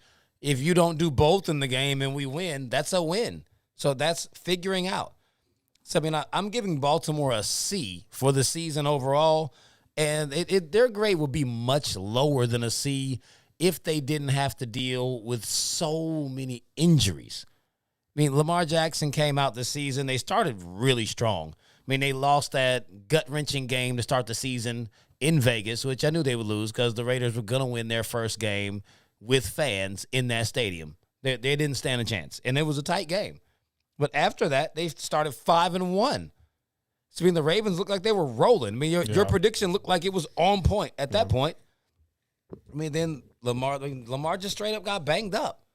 I mean, just like I told you earlier, they lost their last 6 games of the season. Yeah, that's absolutely nuts. Looking back on Lamar missed 4 of those games, and he lost one of them. Well, he lost 2 of them that he actually started in. I mean, they did play very good teams. Their schedule got tough towards the end of the season, but it's inexcusable for you to just lose 6 straight. But for you to finish the season at 8-9 after losing 6 in a row, clearly, like you missed something halfway along the road, and that something that you missed was Lamar. I mean, they easily could have been, I only gave them one more win than what they got, but they could have easily been at least a 10-win team had Lamar been healthy. So, I mean, as far as what they need moving into the next season, they need to protect Lamar. I mean, that might mean that they need to change their schemes a little bit so they stop putting him in a position where he gets hit so much, but he needs more skill position players. They've got to get wide receivers and running backs in there that can produce and make big plays that aren't named Lamar. Teams are like, hey, no one else on this field can beat us. Like, we're going to go ahead and just sit back. We'll try to make him throw. If he does run, we're going to put a hat on him. Hit him every time. Like, they're making him pay for the explosive plays, and they're not allowing him to beat them like that. I mean, clearly his backup he's not up to scruff. We're talking about he's got to come in and do what Lamar's doing. Lamar's completely carrying the entire football team. Like the Baltimore Ravens need more on offense. Yeah. All the way around. I mean, they've got Andrews. I mean, yeah, you've got a good tight end. Right. Outside of that, I need more running backs. Like your running back room is nothing. Right. You need more wide receivers. Hollywood Brown is not it. Nope. He's good, but he's not it. Right. You need some more top flight guys. Somebody to actually scare an opposing defense. Make them actually play a softer coverage. If you gave Lamar more space, he might go for 100 yards a game. Yeah. But no one has to do that. Right. It's like the Baltimore Ravens need to modernize their offense because it's actually like it's starting to look like they're Georgia Tech. Ooh, Georgia Tech college offense in the NFL. Man, Fees, we're gonna have some Ravens fans on our heads, but hey, that's what we're trying to do. Call into the show. No callers yet. 678-871-9602. 678-871-9602. We are in the middle of the AFC North postseason wrap-up, ladies and gentlemen. Talking about the Baltimore Ravens here. So a little bit of my preseason peek in here. So I did have them going 12-5. I did say Lamar Jackson must lead them on a playoff run, but I did also mention that it will all depend on him learning to throw the football more, which again, through the first 11 games of the season, you know, there was a narrative that we had here on Petty Sports at the beginning of that season, and it was, what is Lamar Jackson doing this week that we said he couldn't do the week before, or that we said he couldn't do a season or 2 seasons ago? Like, that was the narrative of Lamar Jackson. And go back and look at all the Ravens breakdowns that we had, whether it was a game review or the preseason predictions, whatever it was. Well, not the preseason, excuse me, but a lot of the in-season content when we talked about Baltimore. For that first few 11 games, we said a lot. What is Lamar doing that he has not been over the last few years? And I also mentioned that the Ravens majorly need a receiving core. I don't know if many people remember this. They were 31st in the NFL last year next to the New York Jets in passing yards per game. Absolutely horrible. Did not move all year. So clearly Lamar struggled to throw the football. The receivers had problems getting open. They did not have any passing presence on this team really for most of the season, you know, in 2021. Well, 2022, 2021, excuse me. Talking about a grade for the Baltimore Ravens, I did want to be a little harsh on them, you know, maybe kind of in the D category, but I am going to give them a C+ at this moment because I know they dealt with a lot of injuries in the backfield. I know they dealt with a lot of injuries in the secondary. And when you have, like, literally, when you think about Baltimore, for me, the first 2 things I think about is running game and defensive culture. They run the football well, and they clearly know how to suffocate you on the defensive side of the ball. When you're talking about Marlon Humphrey going out, when you're talking about other secondary players going out, when you're talking about literally a Gus Edwards, a J.K. Dobbins, God, wasn't there like a third? Was there a third running back that tore ACL? I think it was Gus Edwards, J.K. Dobbins, and then I think, say it again? Did they bring in Murray? They brought in Latavius Murray, former Saint and Viking. But yeah, and then I want to say Marlon Humphrey as well obviously had a really nasty injury. So they had a couple of key injuries within that franchise. So I couldn't be necessarily hard on them because, I mean, most of them were key players, you know, let's just be real. So I will stick with a C+ grade there. And when I talk about the biggest need for Baltimore coming next year, not only wide receiver, of course, but let's talk about the secondary. Let's talk about the fact that the secondary for a decent part of the season was no joke. Dead last. A Baltimore Ravens secondary was dead last in the NFL in passing yards allowed per game. 32nd on their cornerbacks and safeties for that point in the NFL. And that was extremely disappointing to see because, again, year in and year out, we know that if you get anything with Baltimore, at least before the Lamar Jackson era, it was 2 things. They know how to run the football, and they know how to play defense. They clearly have a defensive culture at that point in the franchise. And again, they always have. You know, we can look back through the years. We know to expect that from Baltimore. So that's going to be my wrap on Baltimore. Before we get out of here, man, talk to me about those disappointing Cleveland Browns. Man, just like you had Baltimore way up, I had Cleveland at 12 Super Bowl, sir. I had them at 12-5. They finished at 8-9. Yep. I mean, it was a nasty fall from grace. They were 11-5 a season before. Finished at 8-9, traded OBJ, blamed him for all of Baker Mayfield's shortcomings, and then OBJ went and got a Super Bowl ring. Right. So, I mean, they lost nearly every close game they played this season.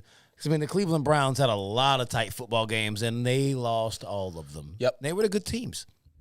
I mean, if they could actually get over the hump, they could have had a good season. Overall, I'm giving Cleveland an F for the season. And it was a complete fail. Yeah. From 11-5 going to the divisional round, being in a knockout dragout game where they had a legitimate gripe about a no call that could have propelled them to the AFC championship, to this nonsense. A no call between them and Kansas City? Yeah. I mean, What remember, was it it could have again? been a helmet at the goal line. Oh, God. Ooh. Like, Browns culture was turned up in that moment. Yeah. I know exactly what you're talking about there. yes, I mean, it was a touchy play. I mean, you saw it in the replay, but the ref couldn't see that in real time. So, I Right. mean, it was what it was. But you felt like coming off of that would have been enough to propel them into an inspired season for the Cleveland Browns. I thought the Browns would be the Bengals this year. Like, they have a better roster than the Bengals. Right. The only thing that the Cleveland Browns need is a quarterback. Yep. Baker Mayfield is single-handedly holding them back. They've got the wide receivers. They've got the tight ends. They probably have the best running back room in the entire NFL. I mean, it's insane. They've got Myles Garrett out there. He's dunking on people in the celebrity game. He's also sacking a quarterback like it's going out of style. The Browns have a really good defense. They have everything on offense. They're just simply missing a quarterback. Like, Baker Mayfield cannot make the plays. Yeah. It's very apparent that it's him. They complained about OBJ. He left. He balled. It wasn't OBJ. Baker has some type of other mental block. I don't know if he can't handle the stardom of OBJ. Jarvis Landry is now ready to get out of there because he doesn't want to play with him. If they can move off of Baker Mayfield and bring in at least a consistent quarterback, they'll at the very least be in the playoffs. I mean, they could go to the playoffs if they had Kirk Cousins. They just need something stable. I mean, Baker is not it. Like, I gave him all the credit last season, and as he came for the season before, as he walked into this season and showed us week in and week out, when they put the game in his hands, something always happens. Be like, oh, well, he got sacked. Well, I mean, the play was there. He never makes the play. Yeah. He can't make the throw. Nope. More times than none, he throws an interception in those big moments. He is holding that team back. Yep. So they get an F because of Baker. Whew, an F. Coming down hard on the Cleveland, Ohio football natives, man. That's definitely, well, hell, you got Cincinnati and you got Cleveland, right? Choose who you want to root for. All right. In terms of the preseason talks that I had for Cleveland here, I did mention that Baker will continue to be a major question for the franchise, which realistically I feel like he was. You know, again, the hype for Baker was absolutely ridiculous because this man literally played, I'm not even going to say well.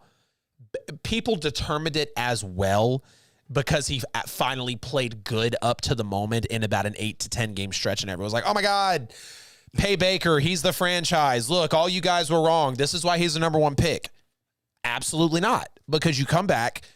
Notice Cleveland did not pick up that option for his rookie deal, so they clearly want him to prove it right here in the NFL. And I feel like when you only amount to 8 wins, that is going to be a major question for your franchise. I also did mention that Baker would play a little bit better than last year, which unfortunately he did not. I was very wrong on that. And of course, the fans wanted a Super Bowl run this year after winning 11 games, after winning all of what, 5 or 6 games in the last, 3 or 4 previous seasons. And I mean, you even mentioned it, like, look, I'm taking Cleveland to go to the Super Bowl. And I thought that was a little bit of an outlandish stretch there, but you had a good claim. Cleveland had a lot of materials that you wanted in a Super Bowl winning team. And considering some of the success that we've seen in the previous Super Bowls, I couldn't doubt you for that pick there. Now, I did have them going 10-7. In resorts to Cleveland, though, I had to give them a C-, and I understand that you're giving them an F here.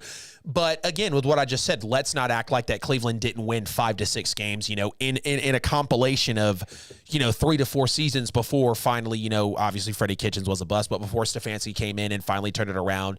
Double-digit win team, we've heard all about it with the Browns. When you are essentially bad for so long and you hit 1 year of greatness, the same reason I cannot put Matthew Stafford in the Hall of Fame. Talented, right?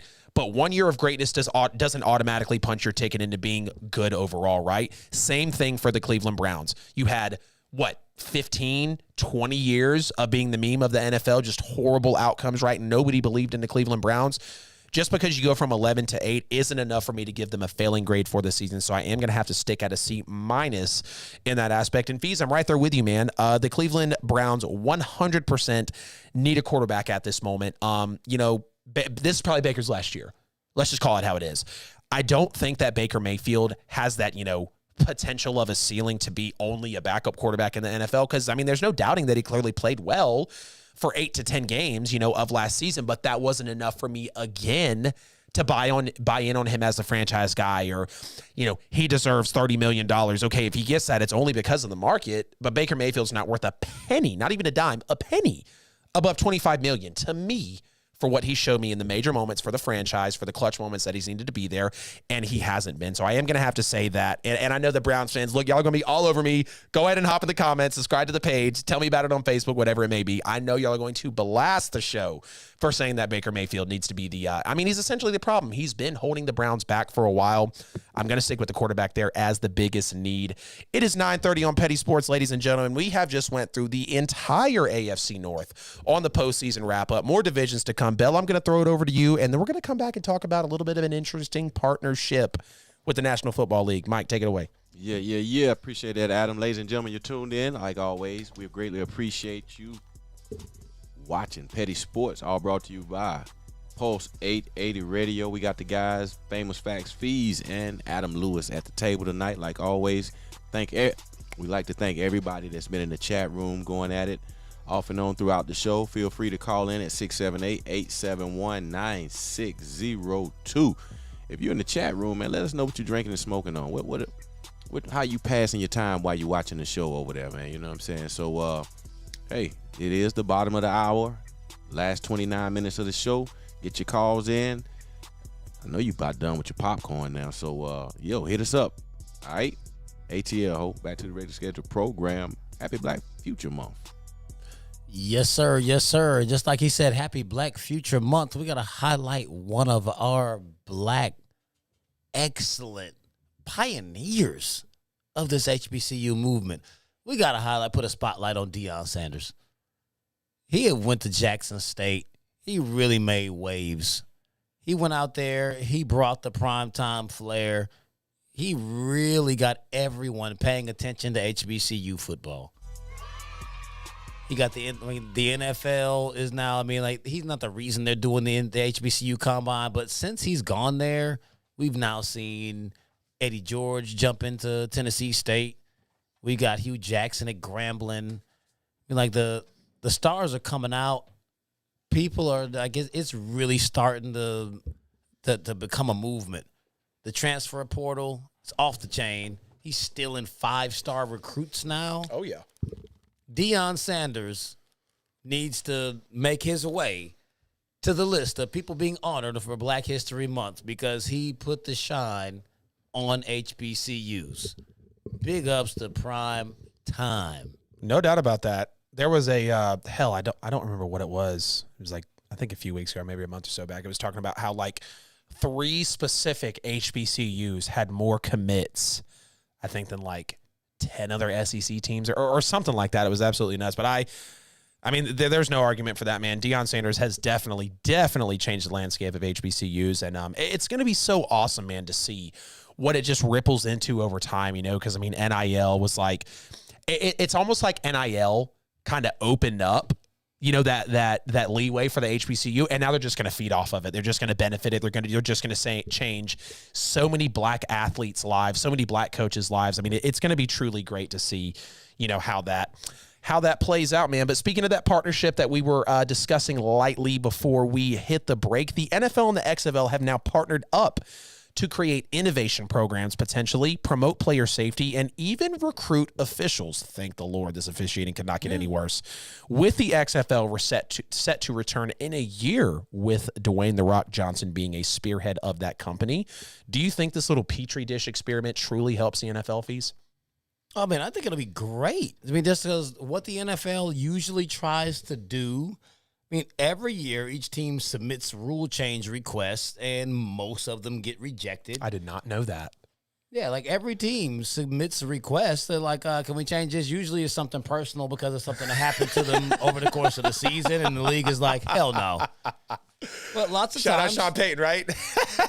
but lots of times they come with some pretty good stuff. So like this right here gives them a chance for like the fringe rules. They're like, yeah, that was not bad, but we're not going to do that. They can go ahead and try it out in the XFL in the spring. So, I mean, this league, like, it's not going to involve any player sharing, so no one under NFL contract is going to actually be allowed to also play in the XFL or vice versa. It's just about ideas and concepts. I mean, they're going to experiment with rules, new equipment, from shoulder pads to helmets to anything that you could think of. They'll, just like you said, develop refs and coaches where you can actually go in there and get experience. And they also said they're going to experiment with playing surfaces.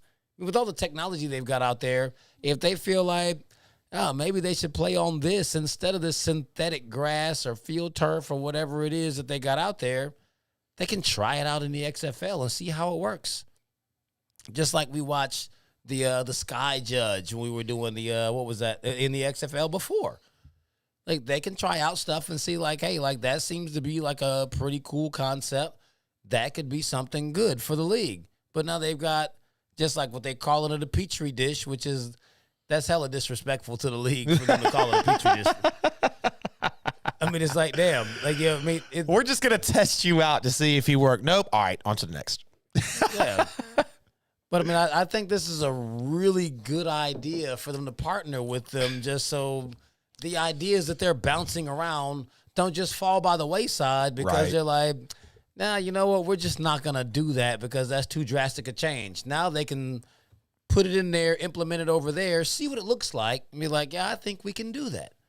So, I think it'll be a very positive relationship between the NFL and the XFL in that aspect. Right. I definitely agree, man. Because if there's one thing that, we've seen or rather had complaints about with the NFL, it's the fact that, there's no other league essentially that could remotely hang with them. I understand getting the confidence, getting out there, starting your own league, XFL coming back. We had the USFL there for, a split second during the pandemic, and they're actually coming back, I want to say, in a few months, April. If I'm not mistaken. Yep, the USFL is coming back, so that'll be interesting to look at. I do think it will truly help the NFL. Of course, the first thing that stood out to me, y'all heard me say it when we brought in the topic, is the fact that they are potentially going to recruit officials from the XFL over to the NFL. I don't know what the hell the criteria is for being an NFL official. Obviously, you have to have some time in, pee-wee ball, college, whatever the case may be. But the officiating, I mean, hell, just look at the two calls that were complained the most in the Super Bowl were blown calls. They were not called. They either should or should not have been called, or they were called incorrectly, right? So the fact that they could use that, juice there to recruit NFL officials, I really do appreciate that there, because as a fan, it is consistently getting harder season in and season out to truly appreciate the officiating, because you're talking about so many guys on the field putting their lives on the line, millions of dollars, this, that, and the third. So I do agree with that. In terms of player safety, I feel like the NFL does have that pretty much on a lock in general, looking for innovation programs as well. So if anything, businesses obviously out there are looking to, make the business better, obviously improve them, whatever they can do within the league. Don't rest on your laurels, rather, is, what some people say out there. But I do think that this will truly help the NFL, because, again, what some people complain about is, it's kind of like with the game Madden, right? Nobody else makes an NFL game besides EA Sports. So, no joke, for anybody watching, if you don't play Madden, I would say for the last at least 3 to 4 games, there has been nothing majorly different. Like when you made the jump from 20 to 21, it was kind of different with the throwing mechanics, but overall, essentially the same, right? But there hasn't been a major difference. I mean, it's literally rinse and repeat, same type of tackling system, new players. And some people say that's what the NFL is, rinse and repeat, same type of stuff, just new players coming in for the draft. But when you talk about the XFL potentially having an influence, and again, they use the Petri dish, verbiage there. So it's literally saying we're going to test out what the XFL has, doesn't mean we're going to commit. And who knows, they might bring in some other, collaborations, maybe with the USFL or whatever else may be out there, the CFL, who knows.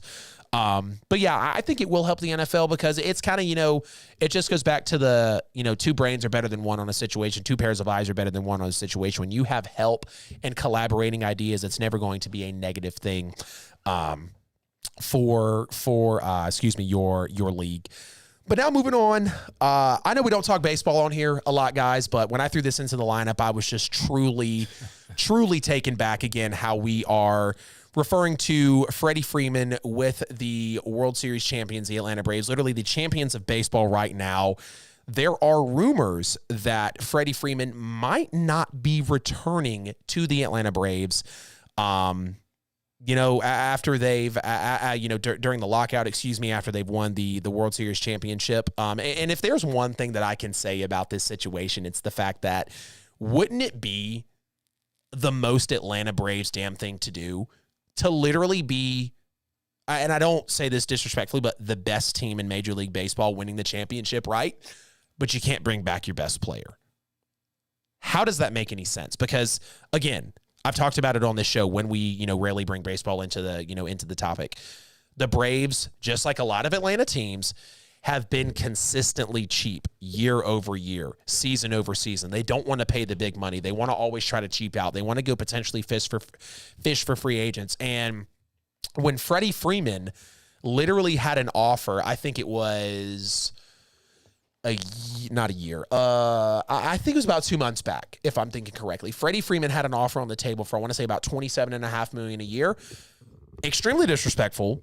He rightfully turned it down, and I wasn't mad that he turned it down because I think when you look at, or not even I think, I know for a fact when you look at the best first baseman in Major League Baseball, you have to put Freddie Freeman in the top 5, if not the top 3, or the best overall. Like the floor of Freddie Freeman is being a top 5 first baseman in the league. And again, I understand you have a Ronald Acuna. I understand you have an Austin Riley. I understand you have so many players for your Atlanta Braves, right?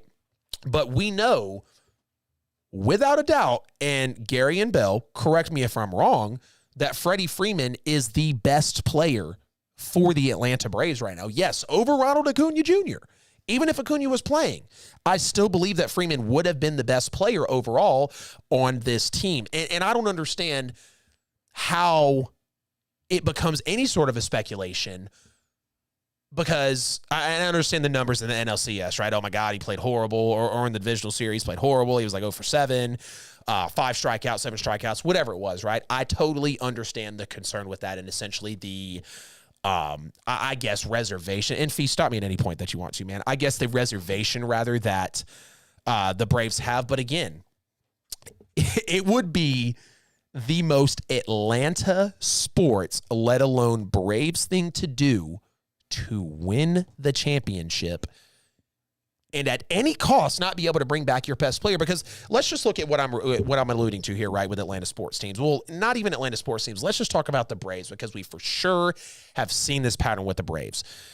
Okay, it was my freshman year of high school, like 2012, 2013. I remember the Braves had like Jason Hayward, Martin Prado, the Upton brothers, Andrelton Simmons. Freddie Freeman was still there. Like, they still had, I don't remember who was holding down third base at the time, but no joke, every key player we had for that season was either traded, let go, couldn't agree on money, whatever the case was. They did not play for the Atlanta Braves walking into the 2013-2014 MLB season, or 2013 MLB season, excuse me. Luckily, we have some lineage from, April to October. It lines up for us.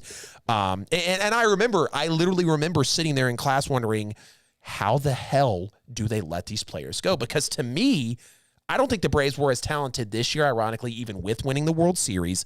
I don't think they were as talented this year winning it as they were back in my freshman year of high school, 2012 baseball year. I saw so many players come through the Braves, and I've seen so many players go out of the back door because the Braves are cheap, because the Braves don't want to answer to their needs, because the Braves don't want to pay money. Atlanta, let's not forget that, obviously, outside of the Bulldogs and the, our soccer team, Atlanta United, that the Atlanta Braves, for many, many years, were kind of up there in the top of the NL for, good baseball teams. Will we see them go to the World Series? Will they be in the championship series? This, that, and the third. But also, how many years did we say they haven't spent enough money on the lineup? They haven't spent enough money on starting pitching. We just now started getting into our bullpen. I'm still a little nervous about the closing position. Like, there are so many moving parts for a team that literally just won the championship. And the fact that, again, bringing back your best player, it's like, I truly do not understand how bringing back your best player cannot be a priority. That would be like, let's make a perfect analogy before we move on to Tom Brady and the Niners. So Cooper Kupp literally had 1,000 more yards than he did last year. Double the catches. Like, Cooper Kupp had a historic NFL season, right? You don't think Cooper Kupp's going to be getting calls from other teams this year to come be our wide receiver one? Absolutely he will be. Hell, I hope my New Orleans Saints make a call, even if they're going to get turned down, right? But the fact that you can have these type of incidents flowing through, the fact that you could have these type of incidents flowing through Cooper Kupp's head, but he's still going to choose to potentially stay with the Rams. And also what's going to influence that, the fact that the Rams and Sean McVay and Matthew Stafford and Aaron Donald and Von Miller and Jalen Ramsey are going to advocate for their best offensive player this year coming back to play for them. And I know that the Braves in the locker room are going to rally around Freeman, right? I know that the coaches, I know that the fans want Freeman back. But you already offered him a horrible offer.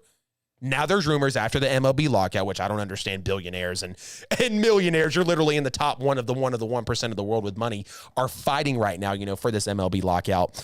But again, I say all that to say I do not understand. And it would be the most Atlanta Braves move to win your first championship since the late 90s and not make it a priority. Even if Austin Riley walks, even if a good pitcher walks, you have to keep Freddie Freeman. He has been here since 2007. Let's move on to Tom Brady and the San Francisco 49ers. So rumors are actually starting to gain a little bit of traction, fees, that Jimmy G could be traded.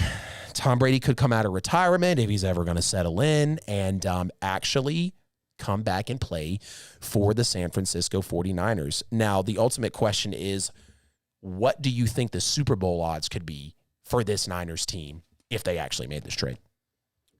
I mean, their current Super Bowl odds are already at plus 1,400, in which they're fourth in Super Bowl odds. They're sitting right behind KC, Buffalo, and the Rams. Damn. Yeah, like, so they're already very high. Right. And I mean, that's via Caesar Sportsbook, which is very reputable. But I mean, San Francisco, I think if they were to pick up Brady, they would probably jump ahead of the Rams, but I don't think they would go higher than third. Yeah. So I mean, you look at them at plus 1,400, the Rams are at plus 1,200, but then you got Kansas City at plus 700 and Buffalo at plus 750. They're not going to jump that much. Right. I mean, that would be an astronomical jump. They could jump ahead of the Rams, which would be very reasonable. I mean, San Francisco went 2-1 against the Rams last season.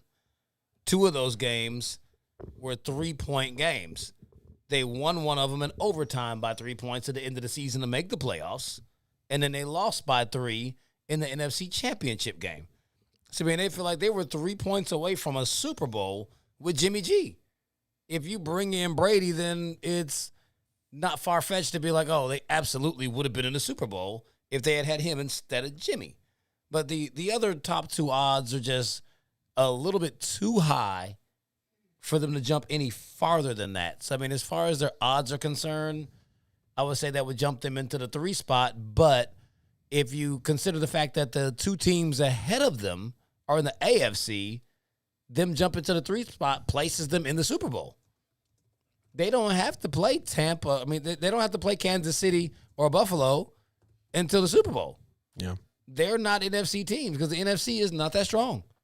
I mean, we've seen that. There are a couple of good teams, but for the most part, NFC is a lot weaker than the AFC right now. The AFC is a gauntlet.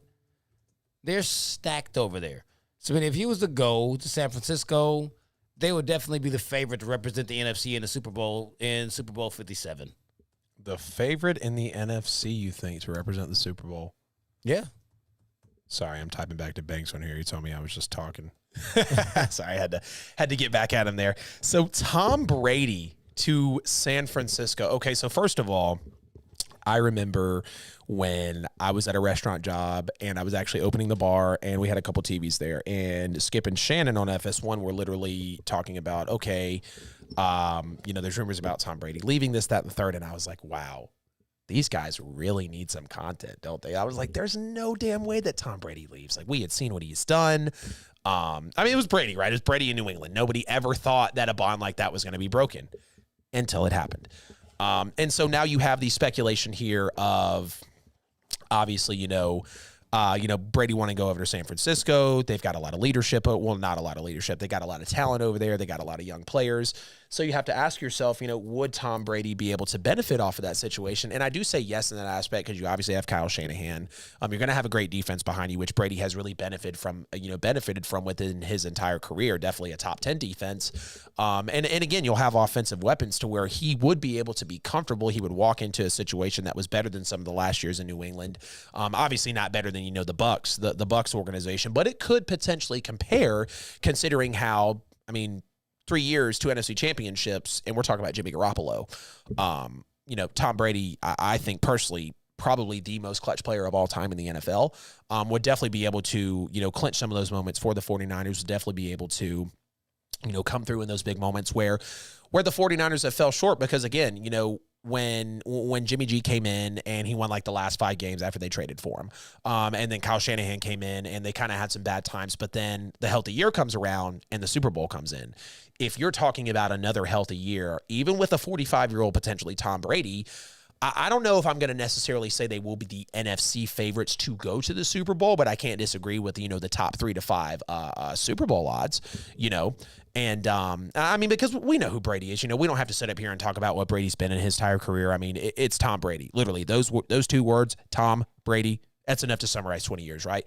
But a bigger question within this aspect, we know it would be good for Tom, and we know that he would elevate their Super Bowl odds. If the trade went down, who do you think the winner is? 45-year-old Brady or Jimmy G that's been to 2 NFC title games and 3 healthy seasons? I don't even think the winner, 2 healthy seasons, excuse me. I don't even think the winner of the trade goes to the players. Jimmy clearly is on his way out. Tom is retired. If Tom decides to come back, I think Tampa clearly wins this trade. Because Tom staying in retirement means that Kyle Trask is their next quarterback unless they can figure something out to make a trade, make a move, draft someone, but they're not drafting very high, definitely not high enough to get someone out of this weak quarterback class. Yeah. So, they've already got a Super Bowl out of Brady. That 2 years, they got 1 Super Bowl, got to the divisional rounds. They've pretty much maxed out for what you can get out of 2 years out of a guy. They bring Jimmy G in. He's the poor man's version of Brady. He learned everything that he knows under him, so he can come in and run the exact same offense that they have been running. They don't have to change a thing. Re-sign the rest of your players. Bring in Jimmy G. Now you have another quarterback to take over after the departure of Brady, who just came in and pumped life into your program. But without that trade, they're just stuck. So I think it's clear cut that Tampa bringing Jimmy in, that makes the Bucs the winner. That doesn't mean that the Bucs will be better than San Francisco, but the Bucs clearly win this trade because Tom going to San Francisco, he may give him 1 year, 2 tops. Yeah. No way more than 2 years. And now you're looking like, is Trey Lance really as good as we think he is? Or is he simply Jordan Love all over again? Damn. But drafted way higher and a lot more draft capital given up to get him. Because to this point, clearly he isn't that guy. They're talking about trading Jimmy, and no one is discussing Trey taking over. If Trey was that guy, they'd just get rid of Jimmy and see what they can get for him, and these rumors wouldn't even be circulating. That's a hell of a point to put out there, Fees. I didn't even think about it in that aspect. That why the hell would they be looking at getting Brady if Trey was what we all thought he was? I won't say they. I'll say what we thought he was. Because I thought he was that good too. Yeah. I didn't think he was number 3 pick good, but I thought he was clearly good enough to go first round from what we had seen, even if he hadn't played at NDS, so. Especially after a year sitting, he got some time to learn and develop. Like I don't actually see it. And clearly San Francisco doesn't either. Right. But they're not trying to stick with Jimmy because Jimmy is injury prone. So, if you were to bring in Tom, he could potentially bring a 6 championship so you can jump into that pantheon with Pittsburgh and New England. So now there'd be 3 teams with 6. Yeah. Like that would be, it's a no-brainer for both sides. Tom's like, yeah, I'll jump ship to go make another team have as many total Super Bowls as I did, winning all the Super Bowls for another team. Yeah, that would be a Tom Brady move. He's literally just out here like, how could I strengthen my GOAT debate? Even though I know I'm the best, what could I do? Maybe that's not the situation here for Tom, right? But I know for a fact, Fees, I didn't even think about that aspect there because, there's some reports that, like, guys like George Kittle and Deebo Samuel are saying, oh, Trey Lance is the guy. I totally believe in him. Like, this, that, and the third, but obviously, he only had, limited snaps throughout the year. Trey Lance came in when Jimmy G had some injury issues. But other than that, I don't know if Trey Lance has truly shown, at least to, national television when we're watching these, Sunday games, Monday, Thursday night games, that Trey Lance actually has what it takes. And, I mean, perfect allusion there to Jordan Love. I think I remember Cowherd saying it specifically. He was like, all this craziness with Aaron Rodgers is solved as Jordan Love can play. But clearly Jordan Love can't play, so they're freaking out behind the scenes. Even though we don't see that, we can kind of put 2 and 2 together to understand, okay, they wouldn't be freaking out about another quarterback if they had one in the balance. And that's the situation here with, unfortunately, with San Francisco, because they traded so much to get Trey Lance. I mean, we remember they literally moved mountains. We were talking about what Atlanta would take. We were talking about if someone wanted to even get into the top 10. I mean, it's literally like the real estate market today. How much is it worth it to you, and what type of cash on hand do you have to actually access that asset? And that's essentially, what the Niners showed with Trey Lance as they jumped up to get him in the 3 spot. But in terms of a winner for the trade, that's hard to put your finger on, man, because I understand, Brady walking into that San Fran system to where, the success of recent years has obviously been built around Jimmy Garoppolo's strengths and what he can do for that offense. And clearly Jimmy G worked off, Tom Brady in the years in New England. So there could be some kind of continuity there. But then you also have to ask yourself, one, when Brady went to retire, if he still got that drive for the game, because just like when Sean Payton said, look, my heart's not in it, that probably would have affected the Saints next year. So you think about that with Brady as well. But also with Jimmy G going over to a Buccaneer system, like, yes, we know that obviously they work on a very efficient offense. They've got very smart plays. They're very calculated, but can Jimmy G stay healthy? There's been, laughing rumors and memes about Blaine Gabbert potentially being the starter in place of Tom Brady. Like, Tampa does not know about their quarterback position. Kind of the same as San Francisco at the moment. Like, we know that we just moved mountains and mortgaged off a lot of the future for a Trey Lance, but we don't know what Trey Lance can do. And potentially with Brady, with that mindset, which kind of taking those actions, wanting to retire, you don't know what type of Brady you're going to get. But me personally, I'm going to take the tried and true. With the exception of this year, I've essentially never been wrong about betting against Tom Brady, so I don't know why I would do it now. I understand he's 45 years old. I totally understand, or by the time he gets there, he's going to be 45. I understand all the things that play into Tom's career, but how many times has Tom, year in and year out, literally defied the odds? And, I mean, the biggest thing for Tampa is, look, they're coming off of a Super Bowl. They're coming off of another potential, NFC championship. I understand they lost in the divisional. They're not wanting to go back. They want to win the NFC South. They want to win the wild card. They want to go all the way to the Super Bowl, of course, but at the bare minimum, they have to get back to the divisional. I don't know if replacing Jimmy G with Brady, unless you miraculously build around Jimmy within that offseason, that it's going to work for you. But that is going to wrap up Petty Sports, ladies and gentlemen. We are a couple minutes here from the 10 o'clock hour. It was a great show, of course. Fantastic show. Kingz Broadcasting Studios is a place to check out. Pulse 880 Radio, if you're looking for a 24/7 radio station that plays plenty of types of music. Man, tonight was loaded, Fees. Again, check it out there on the screen, Pulse 880 Radio. Make sure to check them out on social media. Check out Kingz Broadcasting Studios if you're looking for a dope studio to invest your broadcasting career in. Great rates, great equipment, great guys. I could not ask for a better team to work with here. And again, it's not about where Petty Sports puts the content out. It's about where you listen. More NFL postseason wrap-ups coming next week. We're staying in the AFC. Not sure what division we'll go to next. You'll have to tune in and find out. Fees, say goodbye to the folks, brother. Hey, appreciate y'all as always for tuning in to Petty Sports every single Wednesday night. It's always a pleasure. next time one of y'all actually put your big boy pants on, Right. make a phone call. Like 2-3 weeks. Like we did have an interesting individual try to expose us in our messages. It didn't go so well. I mean, we had someone try to tell me that Jimmy G led San Francisco to 2 Super Bowls and went to 2 with New England. Clearly not true. If you want to jump in the comments, you want to come give us a phone call. If you want to try us like that, then by all means try us. But exposing me, that's what you will not do. But, as always, every single Wednesday night, that's what we do. We keep it petty. Y'all make sure you keep tuning in. We out. Deuces, y'all. Next Wednesday, 8 p.m. Eastern time. Be there, call, or be square.